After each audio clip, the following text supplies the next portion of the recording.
We will defend these police officers. Listen to police officers' commands, listen to what we tell you, and just stop. The nation needs to realize that when we tell you to do something, do it. And if you're wrong, you're wrong. If you're right, then the courts will figure it out. We don't get to take the law, we enforce it. But at the end of the day, each and every member should go home safe. Sometimes the use of force is necessary. You need to comply with the police officer, the way the system was meant to be. Comply with the orders of police officers. Resisting arrest is a real and dangerous crime. That is right. Always comply with police officers because they know everything, just like the government knows everything, and you should listen to them because they have the right to tell you what to do because the government says so. A bunch of people got together over 200 years ago and determined what you should obey and what you should not obey. And then a bunch of people took that and took it even further. I am your host, Dave Bourne, and this is Nonpartisan Liberty for All. Today is January 1st, Thursday, January 1st, January 28th. It's the first month of the year, 2016, and we are coming to you live from Las Vegas, Nevada. That whole, beginning fucked me all up because instead of going right into my intro, I talked about the police a little from the intro that's played at the beginning, and I've been watching some of the debate, and it really makes me sick. So we're going to talk a little about that before we get to our main issue, what's going on in the Oregon standoff. But thank you for listening to Nonpartisan Liberty for All. We're on Tuesday through Thursday at 7 o'clock Pacific, 10 o'clock Eastern. And you can listen live on Spreaker.com and NonpartisanLibertyForAll.com. You can also listen to the archives on Spreaker, YouTube, Twitter, SoundCloud. Immediately after the show, you can also listen through Facebook or Twitter. I think directs you to somewhere to listen to it. I don't know if it actually plays through Twitter or when you click on it, it directs you to Spreaker, but you can go to Twitter and get it that way as well. We promote the ideas of true freedom and liberty, meaning being able to do whatever you want as long as you respect the freedom of others and don't directly interfere with their freedom, as well as exposing government for what it is, a mafia based on extortion that rules without consent, by threat of force and violence. Like I said, today we're going to talk all about what's going on in Oregon, where a quote-unquote militia was occupying a building due to a number of reasons. One had to do with the land being controlled by the Bureau of Land Management and the federal government, as well as a family that has to go to jail after already serving terms, has to go back to jail over a rule that was a result of the Oklahoma City bombing, terrorist law from 1996. And we'll get into the detail of that later on in the show. But before we get to that, I want to talk about this debate. And we may get to the Democratic debate that was on Monday, as we really haven't talked about that. But as I had mentioned yesterday, news came in that Donald Scumbag is skipping. I don't know. I was trying to think of something to rhyme with Trump, but that he's skipping tonight's debate. Now, his reason was he's mad at Fox News and Megyn Kelly just for asking a question, or that she didn't treat him right because, you know, he's Donald Trump. He's a god. he is one of the most arrogant motherfuckers I've ever heard in my life. And that's saying something, because I met a lot of arrogant motherfuckers and I can't stand them. And Donald Trump is one of those people who he thinks that he is just the greatest fucking thing, that you're privileged to be around him, and he's just great. So there was an editorial in the Washington Post today that had said that it's all bullshit that he's not going because it's Fox News and because of Megyn Kelly, that he's skipping it because he has nothing to win by attending the debate, because it's the last debate. Supposedly, according to a bunch of different publications, he won most of the debates. I don't think he won most of the debates. I don't think he really said a lot, and he just kept saying the same things. And even in the way that he said them were more in summary. And yes, that's what you do in a debate, and that's what a lot of them had done. But even in his town halls, it was more in the summary, not how he would actually do something. And that's where town halls, I think, have a lot more time to go into some detail, as opposed to just have all your talking points ready and just go off on that. And I was just listening to the debate that Donald Trump is not at, and I thought it would be a lot better, because essentially with Trump is you have jokes, but they're not like funny jokes. They're pompous, arrogant, annoying jokes. They're those type of jokes that really, it just kind of annoy you. They're sarcastic and patronizing, and I thought it would be better because, okay, he's not there. But I have to remember that you also have a stage full of fucking Republicans. So not that for anybody who it's their first time listening, not that I'm a Democrat. I don't believe in political parties, period. So the Democrats to me are just as bad. But at least with the Democratic debates, you only had 3 of them. I think in the first one you had 4. So at least you don't have to deal with as many. But here you have tons of them. And the only one who really said anything that I even slightly agree with was Rand Paul, but he disappointed me when he talked about, they had asked him a question regarding drugs, and he just talked about prison reform.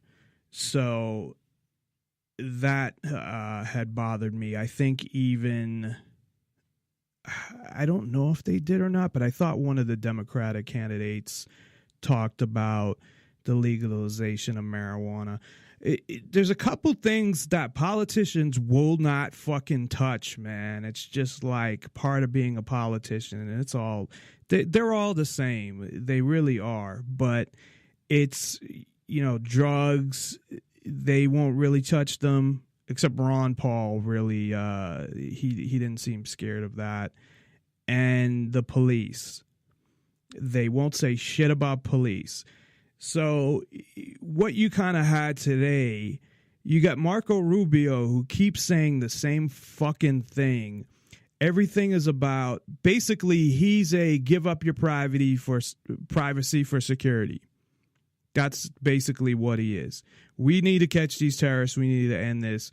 Who gives a fuck if we violate your privacy? Sorry, but this is more important. So he's somebody who thinks it's more important. He keeps going to the terrorists. He keeps going to the fear tactics. He can go fuck himself. Basically, they're all talking about getting ISIS, but Rand Paul and Ted Cruz are really the only ones that bring up anything related to privacy, but it's still not enough. Now, just to give the same, I guess, little aside that I gave yesterday is I believe that the presidential election is fixed anyway. So whoever is going to continue the agenda that they want continued is going to get elected. And it really doesn't seem like it matters. It doesn't even seem like it matters anyway. It seems like if you elect any of these guys, for the most part, that's the agenda that you're going to get any fucking way. With the exception of Ted Cruz, I don't know. And Rand Paul, I don't know. But with the rest of them, you're going to get essentially the same type of thing. Now, whether you want fascism or socialism, that's really the only difference. But you're going to get a controlling government that's going to be all in your business, controlling your life. It's just, how do you want your life controlled? So if I'm sitting there as, the powers that be and say there's only one and it's just me, and I want to take over the world eventually, but at least the United States, and take more control over people and take more of their freedom, most of these Republicans would fit that.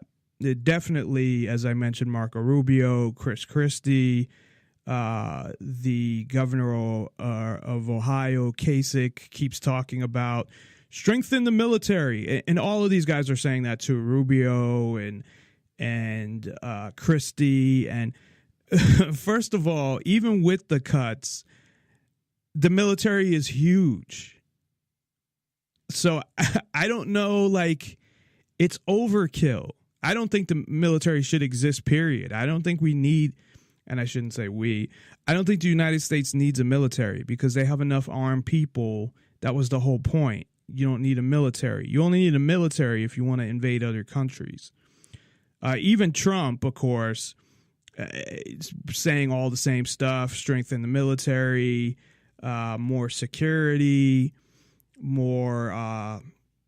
Marco Rubio is complaining, as well as Trump, that they don't have enough rights, that some law that was passed took away some of their spying ability. They actually followed anything that was passed. So that's a bunch of bullshit anyway. They do whatever they want to do, but this is, it's crazy. They talk about following the Constitution 1 minute, and then they're talking about the violation of privacy and rights that they do. It's crazy. It's fascism and socialism. On one side you have the fascists, and on the other side you have the socialists, and that's really all it is.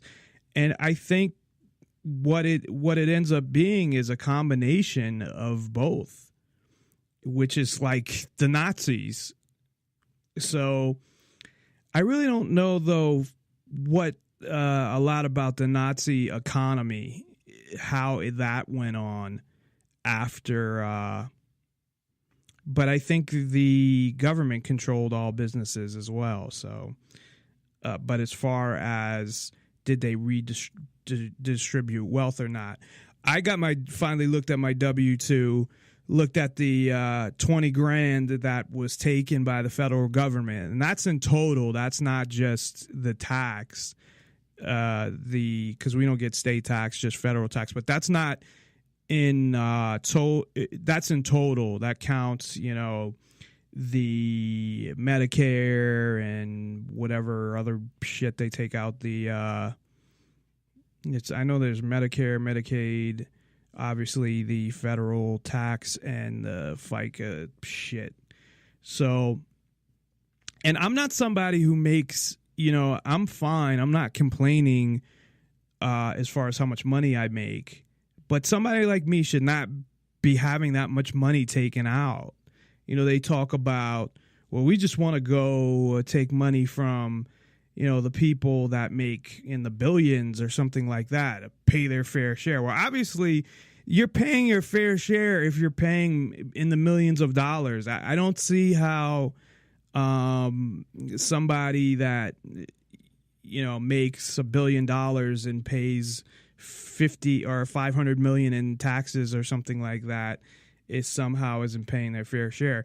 The difference is I don't have any deductions like they do, and that's what kills me. Because if I had my own business and had all these deductions, or didn't have my own business and had all these deductions, then I wouldn't get killed in taxes. But for someone like me, I get killed in taxes, and it's totally unfair. So they talk about increasing taxes, and they're still going to increase taxes on people like me. And I'm not in the fucking 1%. I'm not even close. So what the fuck? And it's just bullshit. And if I didn't work for a corporation, I'd say fuck them and wouldn't even pay taxes. Because essentially they take that money, use it for, $20,000 is nothing in a budget of, $5 trillion or whatever. But I'm sure it went towards something stupid. You can't really, people will always say, well, I don't want to pay for this and I don't want to pay for that. And it depends how you look at it. But technically you're not, but you are, because all the money's just put in one big pot. It's not like they take money from me and then they say, well, your $20,000 is allocated for this. No, it's just they take it and throw it in, and it goes in with every fucking thing else. But still, there's nothing I think that I would pay for that goes to the federal government. I can't think of the roads, but that's gas tax. At least it's supposed to be gas tax, but they probably take the gas tax and blow it on other shit. Anyway, 702-470-7664 is the number if you'd like to call in. Again, that's 702-470-7664. We do have a dedicated line now, meaning that doesn't affect the show, but I would take out my SIM card and use the same phone. But now we actually have a show phone line. So if you like to leave a message or call the show during non-show hours, you can do that. If you would like to appear as a guest, or have any questions, or for any other reasons need to call the show, you can call that same number and leave a message. Also, if you'd like to Skype into the show, you can do that as well. You can send a contact request to Nonpartisan Liberty for All and send your name and where you're calling from and a brief description of what you want to talk about, and we will bring you on the air. And as far as calling in during the show, to expedite that, the best way would be to text, and just text your name and where you're calling from and what you want to talk about, and then I won't have to wait to screen the call because I don't have a call screener, so I'd have to wait till a commercial. So anyway, back to the debate. So their main issues are just ridiculous. And then they ask, you look at the percentage that's spent on the military. They ask Chris Christie what he would cut. And of course, well, I would cut Planned Parenthood. I don't know how much money they give to Planned Parenthood, but it's in the millions. It's not going to make a dent in the budget. Now, if you cut the half of the military, that's a huge amount of money. Between Social Security, I think the military is number one, and then Social Security. Because, of course, instead of actually holding that money, they're irresponsible and they spend it. So they're just as bad as any irresponsible person. The only difference is they can print fucking money, so really what's the difference? And then the people that just save their money suffer because of inflation. So if you just save your money's going to be worth less, not worthless, but it may be worthless in general, but meaning worth dash less than it was when you originally got the money. So, and that's, I think, another reason to buy gold and silver right there, is to keep the value of your money if you're trying to just save cash, because I wouldn't even bother investing in the stock market or anything like that. I do have a 401k, but the only reason I have a 401k is because they do a match at work, and that's like free money. Unfortunately, I can't take it out, but I figured out something else I can do. And I don't want to say because it's not illegal, but I think what I could do is, and I have one out right now, is I have a loan out. So every time I repay my loan, take out another loan, then I just, get that cash. The interest that you pay in is so small anyway, and you're paying it back to yourself. So I can take, I think, half of it out in a loan. So if I actually have any money left, if it doesn't crash by the time I pay back my loan, because I did it over 5 years, and it's really small. I'm paying like $20-something a pay period, and I get paid twice a month. So it's a small amount, but I wish I could just take it out, because I would. Even with the tax penalty, I would take it out. So doing that, though, you probably end up getting, well, you're paying the money back, though. So I don't know. I'd have to really think about that. But ideally, what would happen if things are going to crash, they'd crash right after you took out a loan, and then, you don't lose as much money because you still have to pay it back. But if the money's not worth as much, it doesn't matter. So, but I'd rather, invest in gold. And that might be something, I heard there are gold 401ks, but the problem with that is, and we've talked about this on the show, is that you have all of these companies selling gold. And when I say selling gold, they're not selling the actual gold. They're selling like gold futures or whatever, or you're investing in a gold portfolio. You're not actually getting the gold, and they don't really have it. That's a whole nother issue.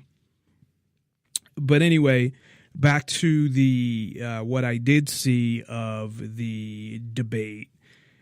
It's just all the same stuff. And then, if we need a leader that does this and that does that, and not that does this, and they just compare themselves to Obama and say, well, if we had somebody that was like this and I'm that person, and it's just the same thing over and over again.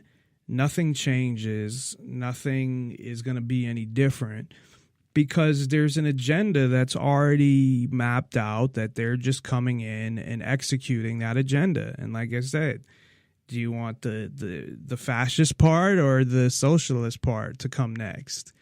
And really, that was the whole thing with Bush and Obama. You look at what they did, it pretty much did the same thing. Obama, not only did they do the same thing, Obama pretty much continued the work of Bush in certain areas. Now, in some areas, it doesn't make a fucking difference, and they don't care. So you have enough areas where it doesn't really matter to the quote-unquote powers that be, so they're able to differentiate themselves that way. And that's how they do it. And then they argue about that shit, and everybody gets, sucked in, and thinks how different they are because, oh, look at this, the Republicans are against abortion and Democrats aren't, and they're against gay marriage. They want gay partnerships. Or I think at this point that the Republicans have given up on that.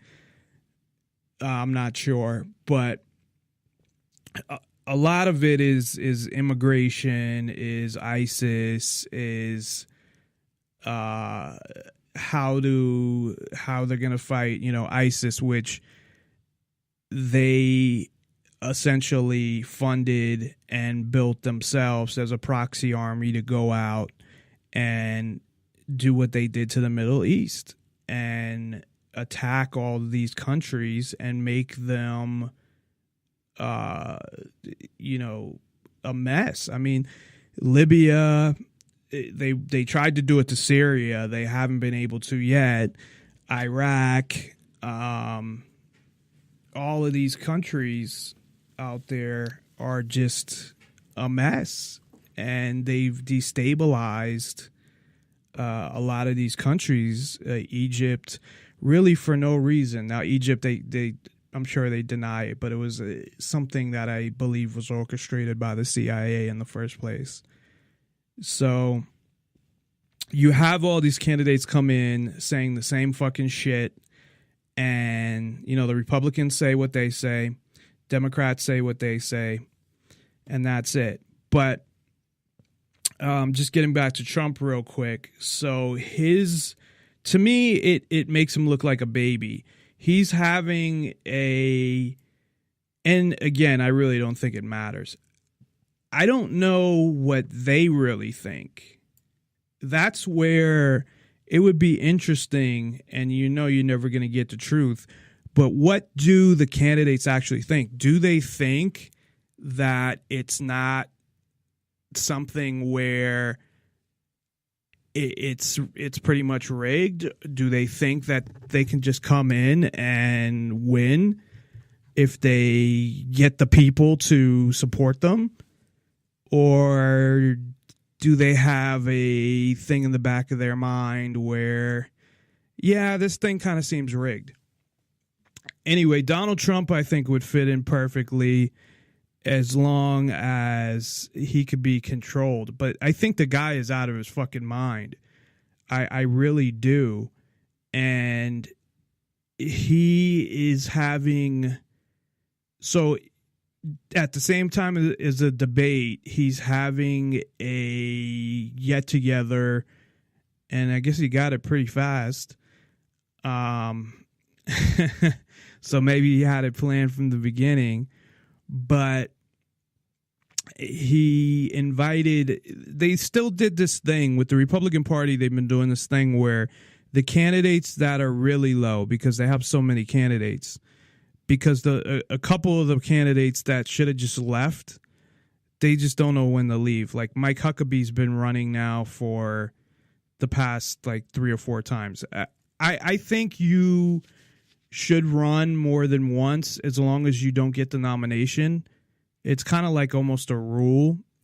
If you get the nomination and then you lose, you don't run again.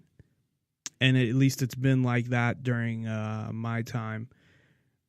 But that if you don't win the first time, that you can come back again. And it kind of depends on what you're doing and your age and stuff like that. And you take somebody like Huckabee, I don't know the last time he was governor. I think it's been 10 years now or something since he's been governor of Arkansas, I believe. Then you have that other religious freak, Santorum. I don't know the last time he was in Congress. And he's another freak. And he's ran the past 3 or 4 times, too. I think this might be his 4th time. I'm not sure. So they've always been at the beginning. So they had them on at 4. And then at 6 Pacific time, they had the rest of the master debaters on that are still in it. I'm surprised they had Rand Paul. I'm glad that they did.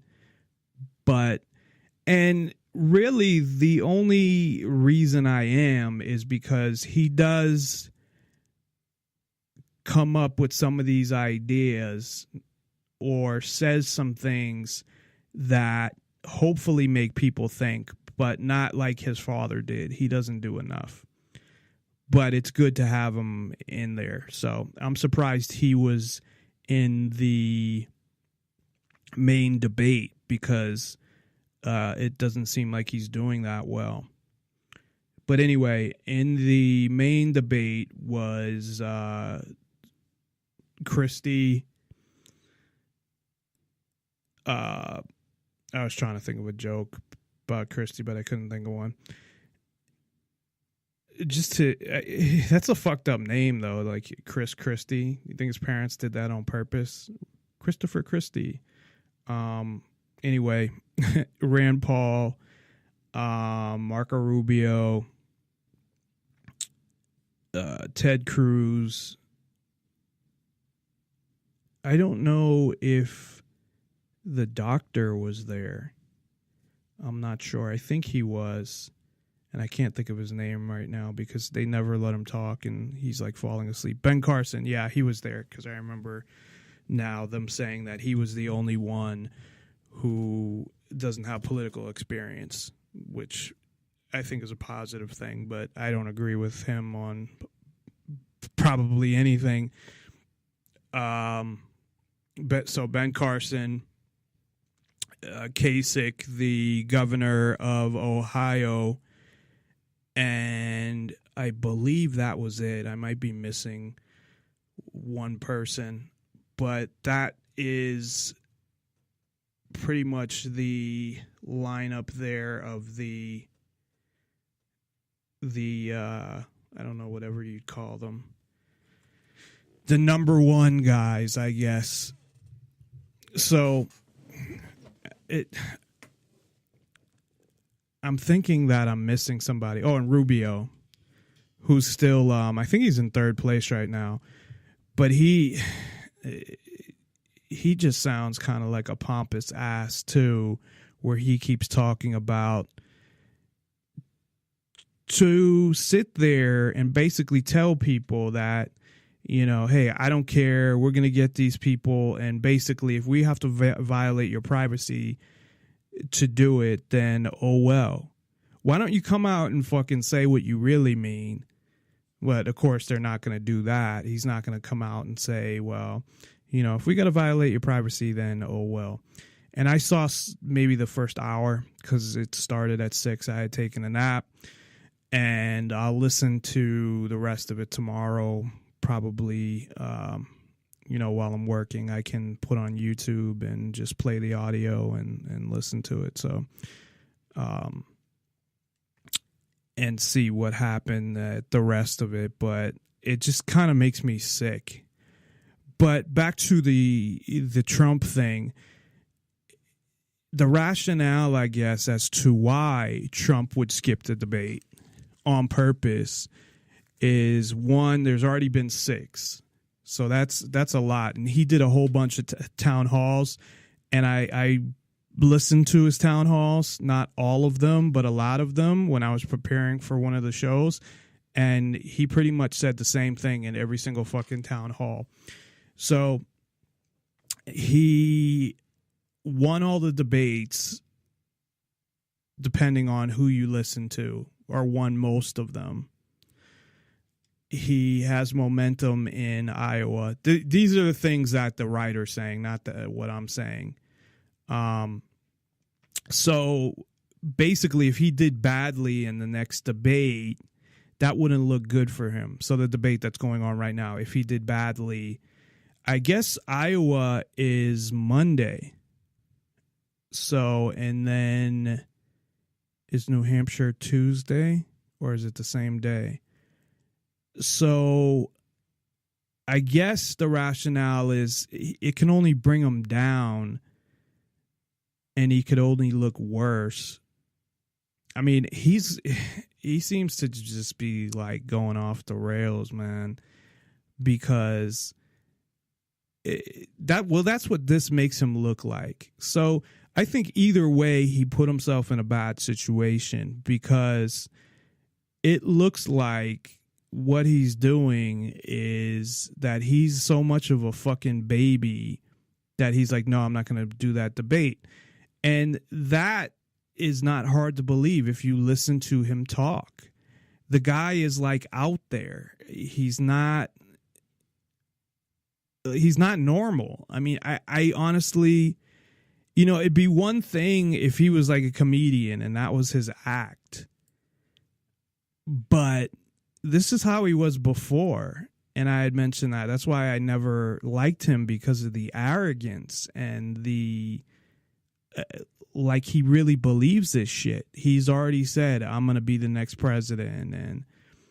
And maybe, you look at the connections with, and I know a lot of people think these are conspiracy theories, but these are all groups, and they're all groups that are not connected to the government, but the government, for whatever reason, attends them, or at least government officials. Hillary was just there a few weeks ago at the CFR, and they are not part of the government.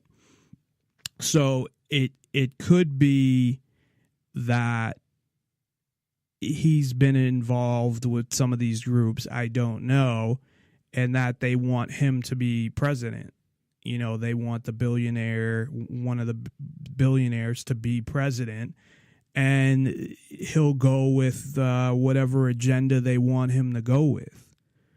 So that's possible as well. So for me, it's more trying to figure out what their thinking is than, who are the people going to vote for? Because it doesn't matter. The people are going to vote. The people that do vote, which is a small percentage, are going to vote who they've been programmed to vote for, from TV and from who's been put in front of them too, from money. Certain people will get more ads than others. Right now, if you're not a Democrat or Republican, it doesn't even matter. But as far as who's going to be the nominee, it's orchestrated through the media, I think, for the most part. And I think certain thoughts are put in people's heads, and they know that a certain percentage of people are going to vote for somebody if they do this or do that or show these commercials or whatever. So for me, it's trying to figure out who these people are going to pick as the person to be president, not who America is going to vote for, because that doesn't matter. And I think if they really had to do it, they literally rigged the fucking, it's all computerized now anyway. So, but I don't think they have to. I think that's how fucked up people are. Or you could say how sophisticated the technology and I mean the calculation technology, to know that, okay, if we do this and this and this, as far as image wise, and say this and do this speech or things like that. I mean, I don't know all the ins and outs of all that shit, so I don't know. But what I'm saying is it's calculated, just like the example of how they get together and they do those polls, or they figure out what word works better, or what do you call this bill that works better, that brainwashes the American people to support it, like shit like that. So he also says that Trump is sick of debating. He is not a great debater, but had his best performance in the debate in the last get together of the candidates. And so it could be something planned, but on the other side of it is he is just so fucking nuts, in my opinion, that who knows. So I'm still like on the fence whether I think they would allow him to be the nominee or not. I mean, I guess it doesn't matter who the nominee is. Ultimately, it's who wins. But I would think that between the two nominees, you know, just in case, you'd want both of them to, you know, be people that they can control. You know, just if something for some reason doesn't work out exactly as planned. So I guess we'll have to see. And it's going to be a while just because, you know, Iowa and New Hampshire are next week. There are a whole bunch of states. So I remember, it might have been 2008 where, yeah, it was when McCain won. Because McCain kind of won because other people were winning other states. Like, it wasn't one person dominating. It was like this person won this state, and then it was like 4 people or 3 people that went around winning different states. So it took a while, as opposed to in the past where, you know, certain people have just pretty much won it pretty quick. So we may talk about the Democratic debates from Monday later on, and may get back to this issue as well. But I just wanted to make sure we talked about Donald Trump. But again, depending on the time, we may get back to that, because I did go through the debate and write some things down, and I went through some of the candidates and wrote some things down as well. So there is a new virus, I guess. Well, I guess it's not new because it's from 1954 originally, but Zika, I guess you would pronounce it, Zika.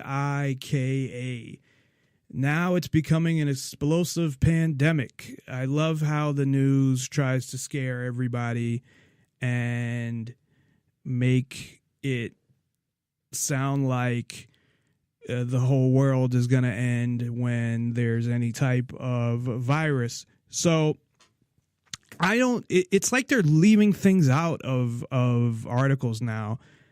I think articles are starting to catch up with, not all of them, but a lot of them seem to catch up with the attention span of people. Like, most people won't read anymore. Or if they do, they'll look at the headlines, which is very dangerous because people don't really know what's going on. They just know, oh, I read the headline of this, or I heard this. Just like the sports ticker that goes across the bottom of ESPN that gives you the scores, and it distracts you from what's really going on. And that's really what I think government wants is ADD type people that don't know what the fuck is going on anyway. But I read this article, and for me, I know that I sometimes won't remember, you know, the specifics on certain things, but I'm also trying to balance a full-time job with the show and then get as much research done for the show as possible. So it's not that I don't want to read the whole thing. It's a lot of times I'm just trying to get as much done as I can for the show. But it sounds like, from what I read, first of all, they initially said it was from these certain mosquitoes that I've never seen before in my life. They look weird. And I guess it started in 1947 in Uganda, then went to Pakistan, Malaysia, Indonesia, and that was 78. Then I guess they didn't see it until 2007 in Micronesia, then French Polynesia in 2013, and now Brazil is the big place where they're finding all these cases. They have found some cases in some other spots, but they're not really saying how many cases, first of all, and if they are, I couldn't find it, so I have no idea. They're not saying how it can affect adults. basically it says that the symptoms include a below average head size for a baby, that it affects babies. And it says it affects 25,000 children in U.S. each year. Okay. So I guess that was prior to that. But I don't know how that could, well, I guess the mother would get bit. But it doesn't sound like it does anything to, yeah, this mosquito looks really fucking weird. It's AEDES space, these are two words, AEGYPTI mosquito, which also carries, it's almost spelled like tongue with a DE, Dengue fever and yellow fever. First discovered in Africa in the 1940s, but is now spreading in Latin America. So it doesn't really say anything on the two articles I read about what it does to adults, because it said some adults will have no symptoms at all, and it doesn't seem like there's any danger except to, and then it lists, you know, everywhere where it's been found and the amount of cases, and it's mostly in South America, Brazil, and Mexico, and then all the islands like Haiti, Puerto Rico, but those are the cases there are a lot smaller. But again, and they said they won't have a vaccine for like 2 to 10 years. But the best vaccine against the virus is every one of us fighting government and society. Hey, I agree with that. But they're going to wage war. Oh, they were talking about mosquitoes. They're waging war against mosquitoes. But they were talking about, like, you know, spraying all this shit. And I'm like, wouldn't that hurt the baby as well? But I couldn't find any clarification. I read these this morning. I couldn't find any clarification on what it does to people that aren't, you know, other than fucking infants. It says it poses the greatest threat to unborn children. But, I mean, that makes a huge difference. If it's, you know, just kids, and that it doesn't affect people. And I'm trying to find to go back to where it said what the symptoms were, but one of the symptoms said a lot of times it has no symptoms. And I guess Switzerland and Denmark, they had cases there. But it poses the greatest threat to unborn children. So I don't get this, because again, the threat is just so it says the symptoms in in children are similar to those for something fever, which I don't even know what that is, but generally milder, including flu-like aches, inflammation of the eyes, joint pain, and rashes, although some people have no symptoms at all. So for an adult, it seems like, you know, it is a virus, so you'd have those symptoms and then it would go away. It didn't say anything about any threats to adults. It just said about babies and their heads and their that they have a below average head size, and it often causes failure to the brain to grow at a normal rate. So it can be very damaging to babies and their brain development, but it doesn't seem like, the way they're saying it, like it's the end of the world. Obviously, if you're pregnant, be more careful, and especially if you're pregnant in Brazil. But I guess now they're investigating if a common mosquito can transmit it as well. I never see mosquitoes in Las Vegas, to be honest. I know some people have said they've seen mosquitoes where my fiance used to live. She said they have mosquitoes there. I've never seen a mosquito that I can remember in Las Vegas, probably because of the dry heat. Mosquitoes are usually where it's humid.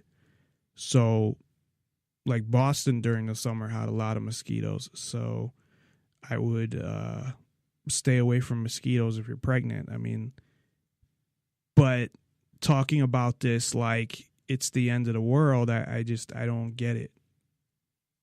So, it doesn't say that it will affect an adult's brain, that it will give you some kind of brain damage or anything like that. Because if that was the case, then obviously it's a lot more dangerous. But, you know, when people are pregnant, they obviously know they're pregnant. So there are things that they can do to be extra careful. And I'm sure they have a test to test for it. So, you know, if well, obviously I can't get pregnant, but if I had gotten somebody pregnant, which would of course only be my fiance, I would be extra careful. And every time we went to the doctor, I would, you know, get a test for it. But I don't know, you know, the headline here, an explosive pandemic, sounds a little extreme there for what it does. So anyway, we're going to take a break. When we come back, we're going to talk about the standoff in Oregon. Hopefully nothing's happened since I had last looked at the news and it went through all of this. I went through a bunch of articles as well. So, but as of right now, there's still people in the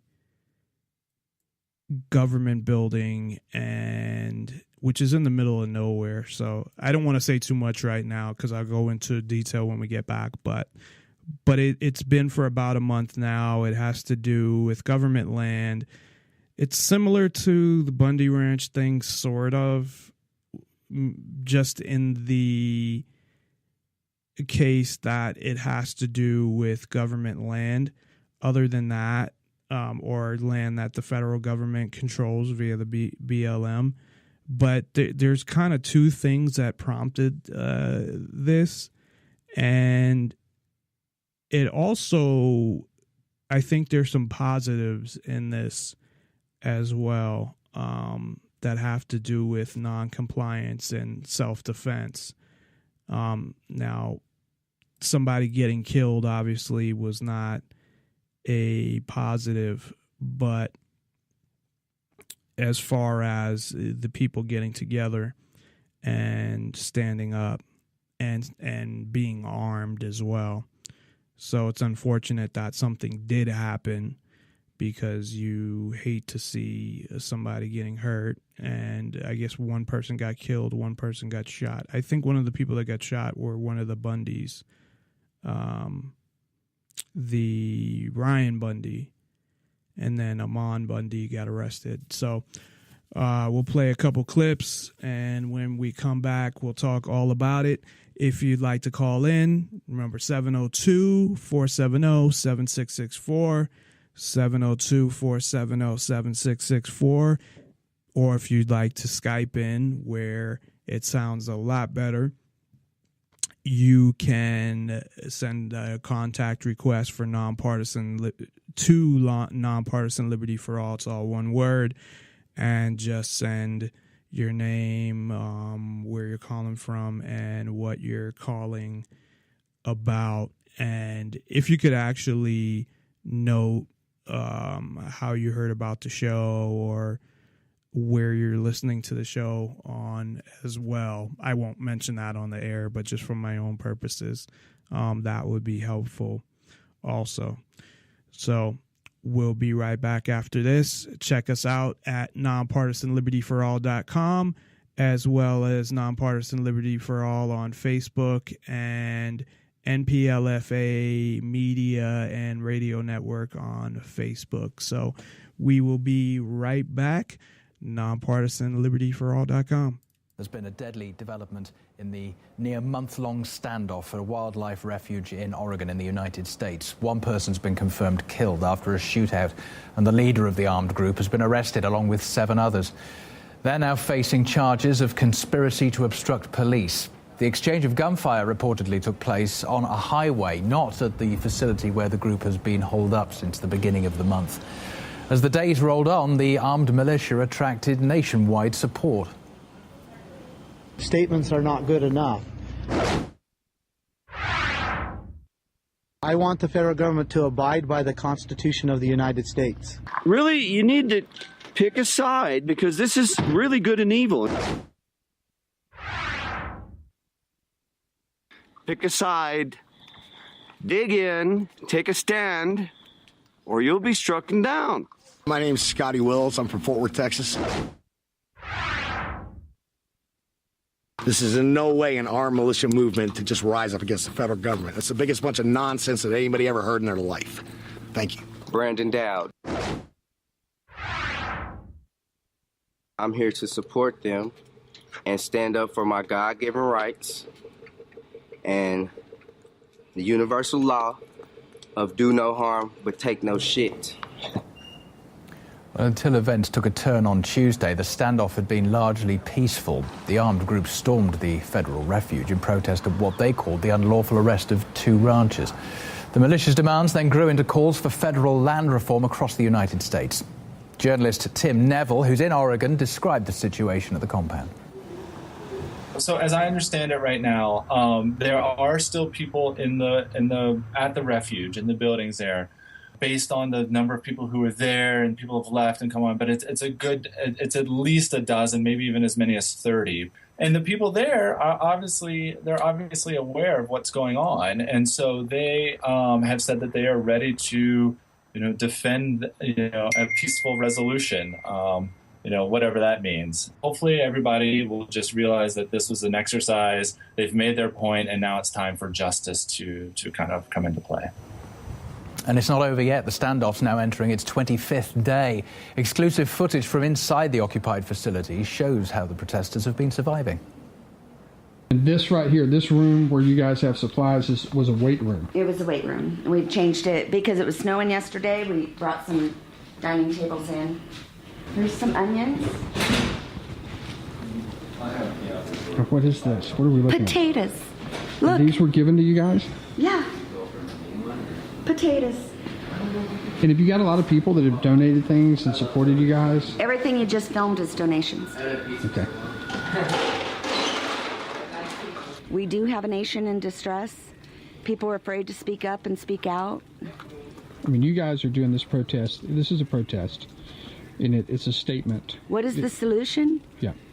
Nationally, everybody needs to start standing up and saying, no, this is our country, this is our land, this is our government, and we're tired of the way it's been run. And people need to stop. It's either stand up or give up. Yeah. And it's time to stand up. As well as those supplies, most of the militiamen have also been openly carrying various firearms. Investigative journalist Aaron Gupta, who's inside the compound, says they're ready to pay the ultimate price to protect their rights. The reason I'm looking around is because there are people wandering around, militia members. What I've seen is a lot of them are armed.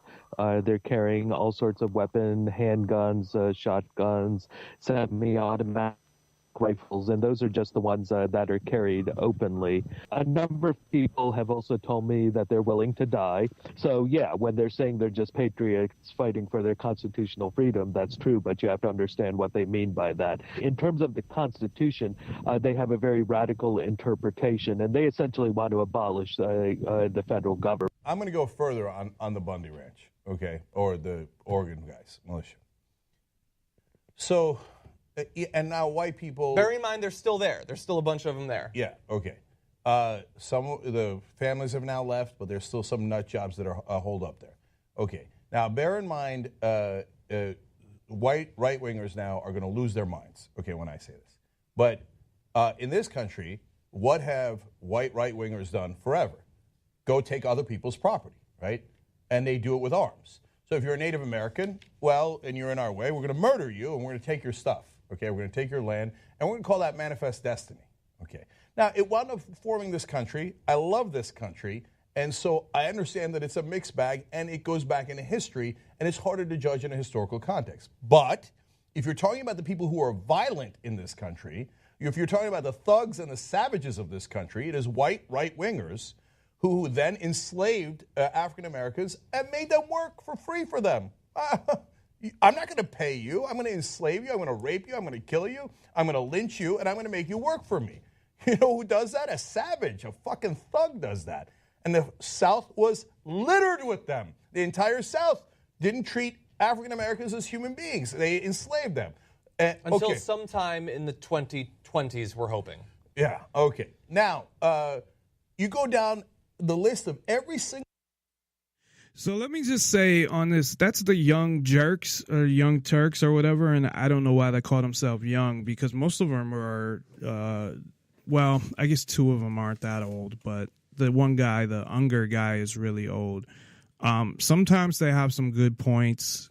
Usually they always support government and they're idiotic. But it's just like what they're doing now. I mean, they're talking about what the fuck does that have to do with what happened in this situation, really? Because to me, it has nothing to do with it. So they're sitting there, talking about, well, for years and years, this is what's been going on. And first of all, the stuff we're talking about is stuff that the federal government stole. They're the ones who actually stole it from the Native Americans. And you're talking about out west as well. You're not talking about the South. You're talking about Oregon in this situation. But we'll go back to this clip. And I just found two more. The only thing I could find is two clips that were posted in the last couple hours. So I don't know if anything has changed, but I can't find any articles or anything. All I found was two YouTube clips, and I'm going to play those.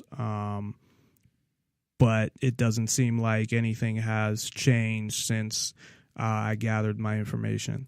Transgression on a macro scale, and what do you have? You have white right-wingers, and they take other people's stuff, and including their human beings, including their kids, including their wives. They take them, they use them as they wish, and then if you say, hey, wait a minute, maybe we shouldn't do that. And during the Civil War, they thought, the South genuinely believed that you were taking their freedom away to own other human beings. They're like, well, that's my freedom. I'm white. I get to do anything I want. I can't believe how ignorant this fucker is. And this is the Unger guy who's a former Muslim. And, if you were talking about slavery or something like that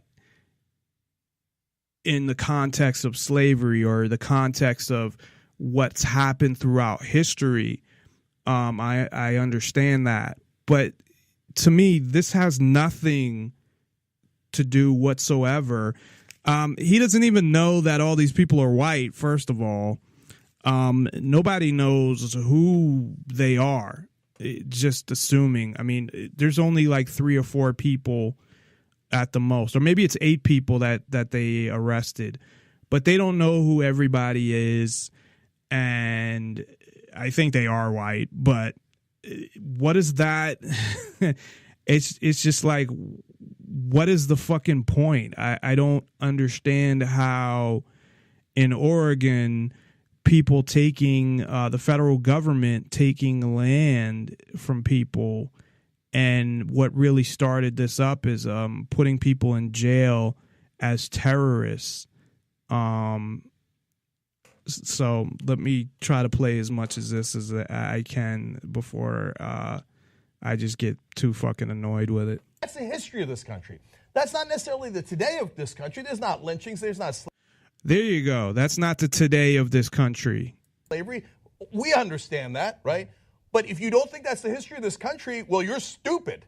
You're an ignorant person. That's exactly the history of this country. Christopher Columbus came in, raped all of the natives, and then murdered. Fine. No one's saying that that's not the history of this country. See, what I'm saying is that has nothing to do with this issue. If you want to talk about the history of the country and people are debating about what happened, and there's people that came out and said something like, oh, yeah, slaves, they needed people to own them or something ignorant like that, then I totally understand that. But that's not what this has anything to do with. Okay, first in Hispaniola, then in the Americas, the conquistadors did that, and Columbus and his men did that. And then we did it to Native Americans on a macro scale. Then we did it to African Americans, and then we did it over and over and over again. And now, the vestiges of that, it is not the same thing, but the vestiges of that is these Bundy guys who get to go around saying, I don't get it, man. Why are these authorities bothering us when the history of my culture is I take your shit and I make it my own, and I do it with weapons, and if you don't like it, I murder you. And that's my history. And that's their culture. So that's like saying, again, they grew up in the West. If, it doesn't offend me per se what he's saying. I just think it's ignorant and it's fucking stupid. But if he was saying, talking about me specifically and saying that that's my culture and whatever, because people that happen to have the same similar skin color or something, not even being from the same country as my distant relatives, it's just fucking ignorance. That's my culture. Then he sounds just as ignorant as anybody that he would turn around and say that they sound ignorant. You tell me there's something wrong with black culture? That's what Fox News tells me every day. There's something wrong with black culture. No, I'm here to tell you something outrageous, because it's outrageous because it's so fundamentally true. In this country, there's been a history of something deeply wrong with white culture. White right-wing culture that says everything. Yeah, certain white culture. That's the whole thing. And there's certain black culture, or certain, I don't know if I'd even call it black culture. There's certain black people, just like there's certain white groups, I would say mostly white Anglo-Saxon Protestants that, ruled everything. You're talking about people that are fucking, that have farms and shit. And it's just ridiculous. It's mine. I don't care if it's your baby. I don't care if it's your wife. I don't care if it's human beings. I don't care if it's your land. It's mine. I steal it. I take it. And if you complain, I murder you. So that's enough of them fucking morons. But I found 2 clips that were posted on YouTube in the past couple hours. So I'm going to play those, and then we'll get back to going through everything that had happened. I just want to see if anything has changed since I had last went through this. Joe Biggs here with Infowars.com. Now we are back in Oregon covering the standoff that's happening at the Malheur National Wildlife Refuge. Now what we know at this point is that Ammon Bundy and 6 others have been arrested.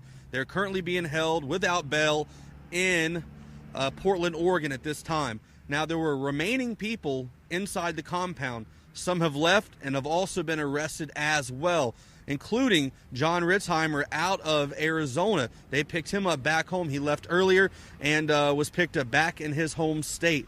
Now, there was 5 left that we heard of this morning. I just got word that there's a person left, and it's down to 4. Now, the remaining people inside the compound that we know of at this time is a man named Sean Anderson, his pregnant wife, a guy named David Fry who runs a YouTube channel called Defend Your Base, and an unknown male, possibly with the name Jeff Banta. Now, there's no confirmation on that name at this time, but that's the information we have at this time. Now, we went down there earlier, David Knight and I, and had an opportunity to go approach the FBI at the checkpoint. They were very cordial. They didn't come at us with guns pointed at us like other people have had, but I'm assuming their posture changes more as darkness falls. Now, what I've just heard, too, from some people who are in contact with one of the guys inside the compound is that the FBI has moved in that checkpoint closer to the compound. There's been a lot of, I'd say, out of the norm air traffic that's been happening with planes, smaller planes flying in that area. We do know that they've shut down that airspace to most planes that would be flying over that area, except for FBI and or police vehicles that are being used in that area. So what we have is we have the FBI. We have 4 remaining individuals. We have a pregnant woman inside. What is going to happen? Will this be Waco number 2? Will they go in guns blazing and kill this man and his pregnant wife, a YouTube guy, and another unknown male? Hopefully, cooler heads will prevail. They'll come out. This will all be done. And what we can do is start focusing on the real meaning behind this, which is not the standoff, but the fact that the federal government is, in fact, taking land by the just tons, just taking it from people. And that should be the main focus, not the fact that there's a standoff at this refuge, but the fact that there are unjust things happening and that there are federal government entities that are trying to take over people's lands, and it's affecting loggers, it's affecting ranchers, and people all over this country. So stay tuned for more reports at Infowars.com. I'm Joe Biggs.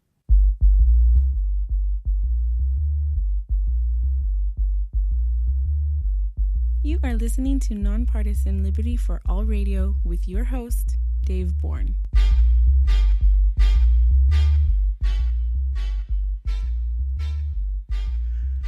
So we are back. That sounds like the most updated piece of information because last I had heard is there were 15 to 30 people they were saying that were in the actual building. I guess it's a government building, but it was in the middle of nowhere.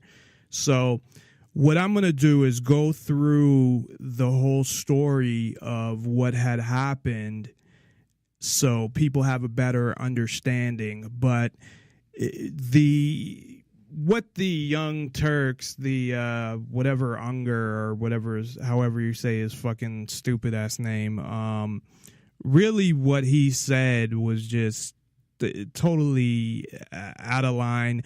And I mean, you could call him racist for what he had said in a sense, because if you're relating it directly to those people, now, if he wants to debate what had happened, obviously, the things that happened in history, I'm not going to dispute that because a lot of those things did happen. I didn't listen to everything he said, but, there was slavery and that was horrible, and whatever happened when people supposedly discovered the land that was already there inhabited with people. So, yeah, of course, we know that. But I just don't think that has anything to do with what we're talking about. If anything, it's the opposite. It's the federal government taking over things. So it's that the attitude of his where, him talking like he knows every fucking thing and that, he's right about everything is just like whatever, sitting there angry over what. But the whole thing that I would say I admire about this, it's still unfortunate the way things had went down and somebody got shot, and we don't even know the specifics of how that happened because they haven't released any information, and the people that were there that know are in jail. So I've heard that he came out with his hands up and was just shot. So let's go through the whole story, and we'll talk about that part of it as well. So in Burns, Oregon, there was a quote unquote militia that had come there on January 2nd, and they had refused to leave until I guess this all went down yesterday. It's either yesterday or the day before. It was either late the day before or yesterday, but I'm pretty sure it was yesterday that this had went down. So militia came down there. So the reason that, from what I understand, why they went down there, first of all, they occupied a grouped a building which is the headquarters of the Malheur National Wildlife Refuge, which is in a remote region of eastern Oregon, which was totally empty. There was nobody around there. I guess the areas are fenced off and people aren't able to graze their cattle, and that was part of their issue.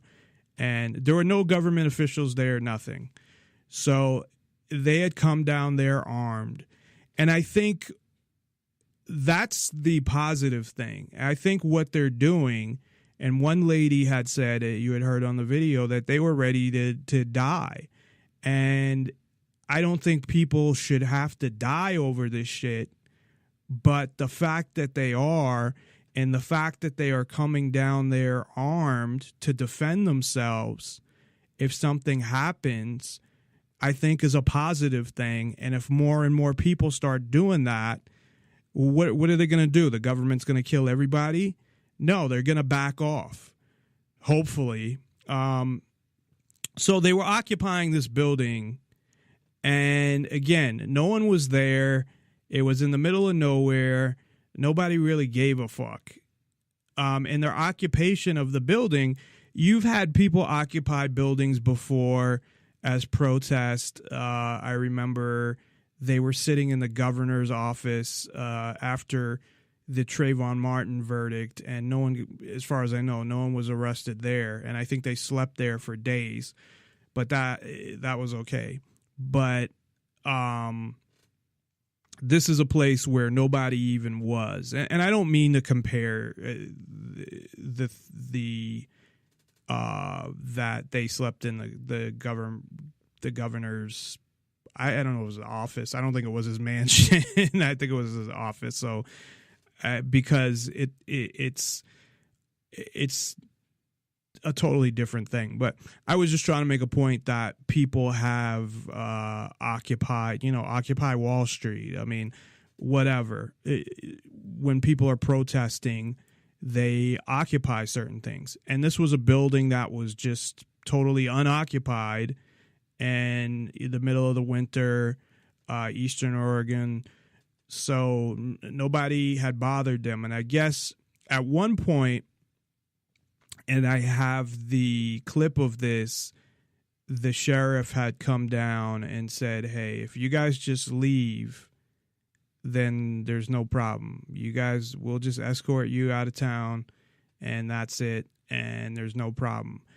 And I guess they had shut down the schools due to their occupation, which really doesn't make any sense. And what had happened, so from what I understand, there were two issues here. So the first thing that happened, and I guess this was the main one, but the Hammond family, there was a Derek Hammond, the father, and the son. I didn't write the son's name down, but I guess around there that they burn the land that's grazed because it's like desert land. They showed pictures. It looked like if you drive through the Nevada desert, it's really kind of what it looked like. So they, the sagebrush, and I guess it's good for the land from what they were saying, that even the BLM does it to theirs as well. So they do controlled burns of the land. Now, I guess when they had done that, and this is land that their animals graze on, their cows graze on. They have a farm. And they originally, what happened was they had burned some of the government land. And no one got hurt, although one of the, I think it was a nephew of Derek Hammond, who didn't get along with the family, originally said that he was almost burnt, but that got thrown out of the first trial because it was bullshit anyway, but it comes back later. So they were charged in that case. Now, there's a law that was passed after, I think it was a direct result of Oklahoma City and what had happened there. And it was some type of anti-terrorist law. And what the law had to do with, I don't know the specifics of the law, but from what I understand, it had to do with, arson. So, and the minimum sentence was 5 years. So the judge, hearing all the evidence, was, this law was for terrorists. So he looked at the law and said, well, that's kind of ridiculous. Although, from what I understand, they still went to jail. I didn't hear that it was a suspended sentence. But maybe it was and I missed that. But from what I understand, they did go to jail. So the father went to jail for 3 months. And the son went for a year and a day because they do the day thing, because then you have to serve the whole year. And he had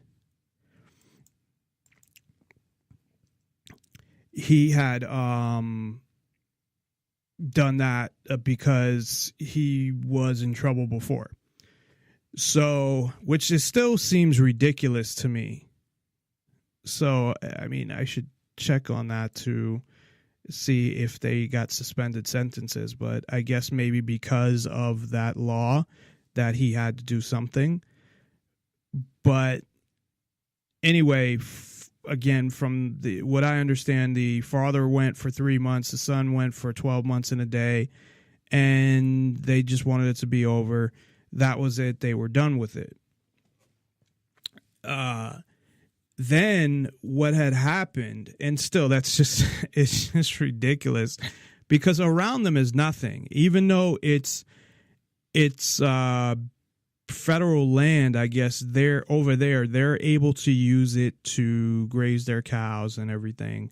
They're just not able to burn the land, I guess. And I don't know how you fucking mark off where the federal land starts. And there's still that issue, and we talked about this during the Bundy case, is how can the federal government own land? It shouldn't be able to own land, period. If anything, possibly the state, but the federal government shouldn't be able to own land. So they, and I believe they were notified beforehand as well that they were going to burn, like they had whatever you got to do to burn your land. It's like a normal thing, I guess, that whatever procedure you have to follow, they followed. They let the BLM know or whatever. And so maybe it was because of the nephew, but they said they threw out that as well. So they served their time. It was over. That was it. Now, then, because of that law, the federal government appealed the case. And I don't know how many years later that they appealed the case. I think it was a while. But when they appealed the case, they said, the federal government, they said that no, they need to serve 5 years in jail. That judge is wrong.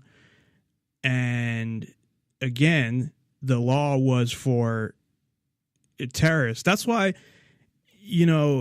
when they pass these fucking laws, just because they pass it for something specific or somebody specific, it doesn't mean anything.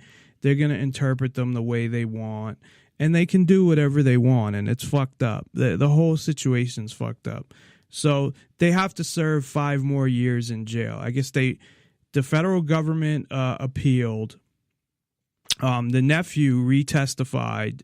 I guess he doesn't like them or whatever, and said he was almost burnt. So saying that they were careless and their controlled fire, and they were supposed to report, I believe, the 4th or something. So this was also a protest for them. Now, I couldn't find any information if they actually went, but I believe they did.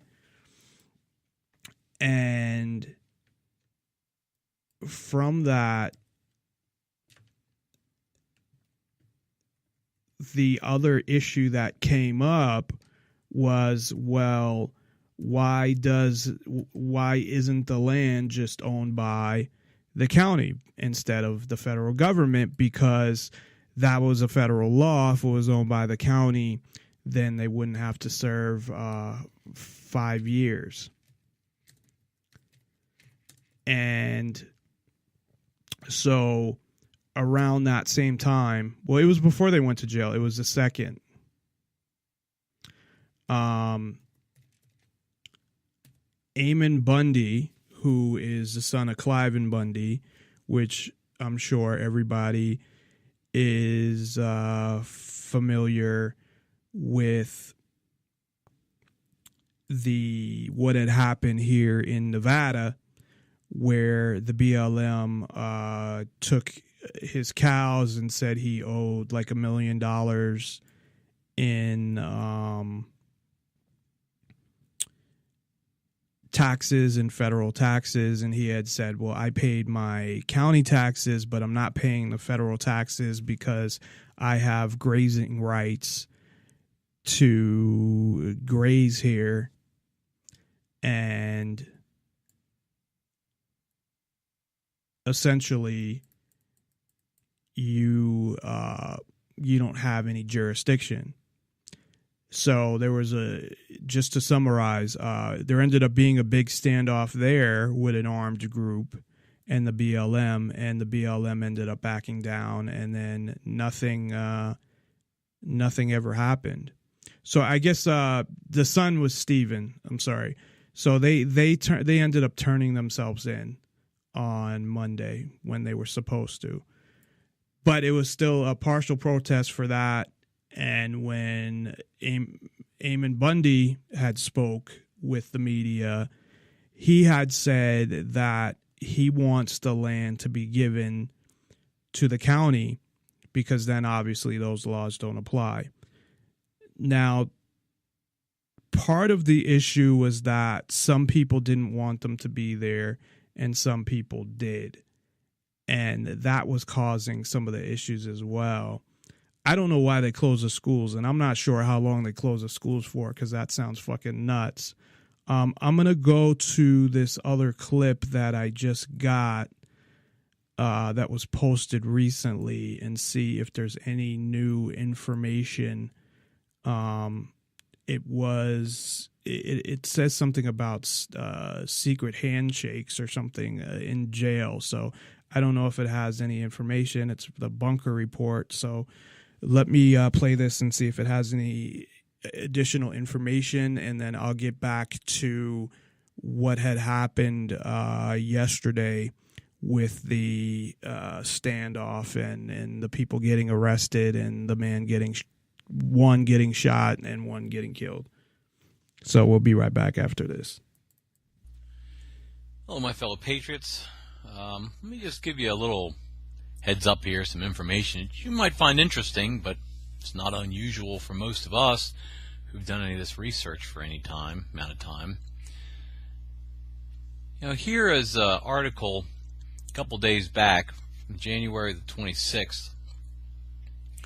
This is concerning the occupation up there. Notice this judge right here. All right, notice here's the sheriff, right, and here's the judge. Boy, this judge has a lot to say.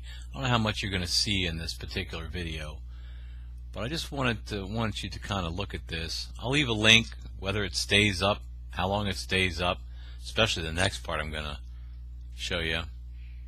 Might not be up for very long, but there's a picture of this fellow right here. There's that judge, and you can read this article. I'll leave a link. He's worried about, let's see, here's this judge, Harney County Judge Gratzy. FBI needs to act against militants, right? One of those meetings. I mean, this guy, he definitely has it out for the militants, and of course he calls them militants. It's just, there's connections in town, I mean, this guy has a lot to say. He's a judge, right? He's just completely against the occupation, completely against everything. He's probably in on all sorts of BLM. Yeah, I don't think this is really giving a lot more information. I thought maybe it gave an update like the other clip did. It just happened to be posted in the last 4 hours. But so they did surrender. The other demand, although he didn't say it on camera, from what I saw, was that to release the Hammonds. So I guess it was in 2010 that it originally happened, when the Hammonds were arrested and served their time. And then so this is 5-6 years later that they're bringing this back. To me, I mean, the fact that you can charge somebody with a crime, they can serve their time on it, and then you can recharge them, is a pretty big issue in itself. I would say that that's almost like a double jeopardy type law. Now, they're not recharging them, but they're changing their sentence, and the federal government are the ones going after them. So I don't know how. I mean, that seems insane to me that they can get away with it. Well, of course it doesn't, because, again, the government can do whatever they want and get away with whatever they want. But by the standards of the Constitution, which I guess doesn't matter, you would think, well, how can they do that? So anyway, they turned themselves in a few weeks ago. So I guess that was their two demands, were they wanted them to be released, and they wanted the public land, the land owned by the federal government, to be turned over to the county. So they said in the interviews, and I'll play some more clips later in the show, that they said that they were willing to stay there as long as it took. They were armed. I believe all of them were armed, as far as I know. The two Bundys that went there were Amon Bundy and Ryan Bundy, which went through the whole ordeal at the Bundy Ranch. So I'm sure that after going through that, one, they totally understood what was going on here and wanted to help. But on the other side of that, they're also targets. Obviously the BLM and the federal government isn't too happy with them. So, especially since they never got what they wanted. I mean, they never got the tax money and nothing ever happened. And it's been going on, it was April of 2014. So I believe, or was it October? I don't remember if it was April or October. It's like the same Well, not exactly. It would be September and April are at the same periods. For some reason, I was thinking April, but I know it wasn't that long ago that we were talking about the year anniversary. So at most, at least it's been like a year and a half, something like that. It's been over a year, we'll put it that way, that the conflict at the Bundy Ranch had happened. So they went down there, I guess, what it sounded like, maybe 40 people. They wouldn't say how many people were there, which is understandable, but they were there guarding. They had guards outside with guns, and they were asking that they be released and that the land be given to the county. So they were there about 25 days, something like that. And I guess Amon Bundy and 8 others were driving. So they must have been in a big truck. And they were pulled over by the police. Witnesses, and this is exactly how it was presented, that witnesses saw the man who got shot and killed by the police got out of the truck with his hands up and they shot him. That hasn't been confirmed by anybody. And of course, the 8 people that were in the car or the truck are currently in jail. Now, the other brother, Ryan Bundy, was shot in the arm. So I don't know. I would doubt that anybody with or that was in the truck pulled a gun, because if they did, I think they would all be dead, just based on one of them pulling a gun alone. So after that had happened, there was another video that was posted rather recently, and that's why I wanted to see if there were any developments, because before the video that we had just heard, where there's like maybe 4 people left in the building, they were saying that there were 15 to 30 people in the building.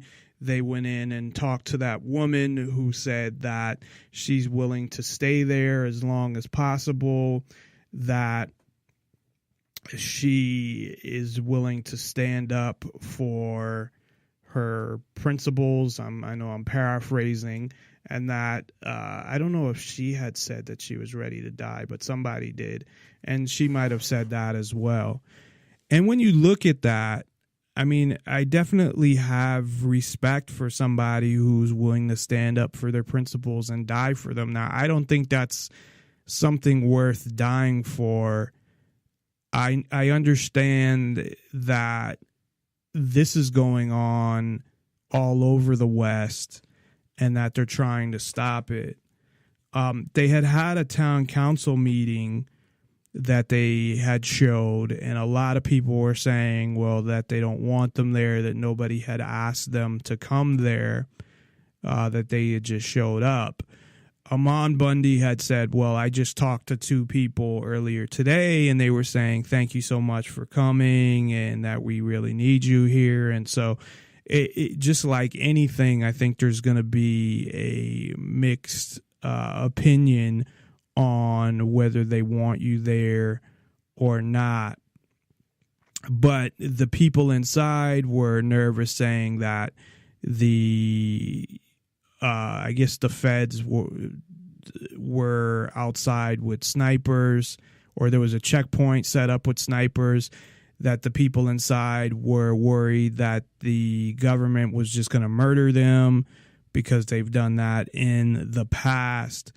So as far as I know right now is just that's the clip that I had played where from InfoWars, that they're are 4 people that are left in the building at this point.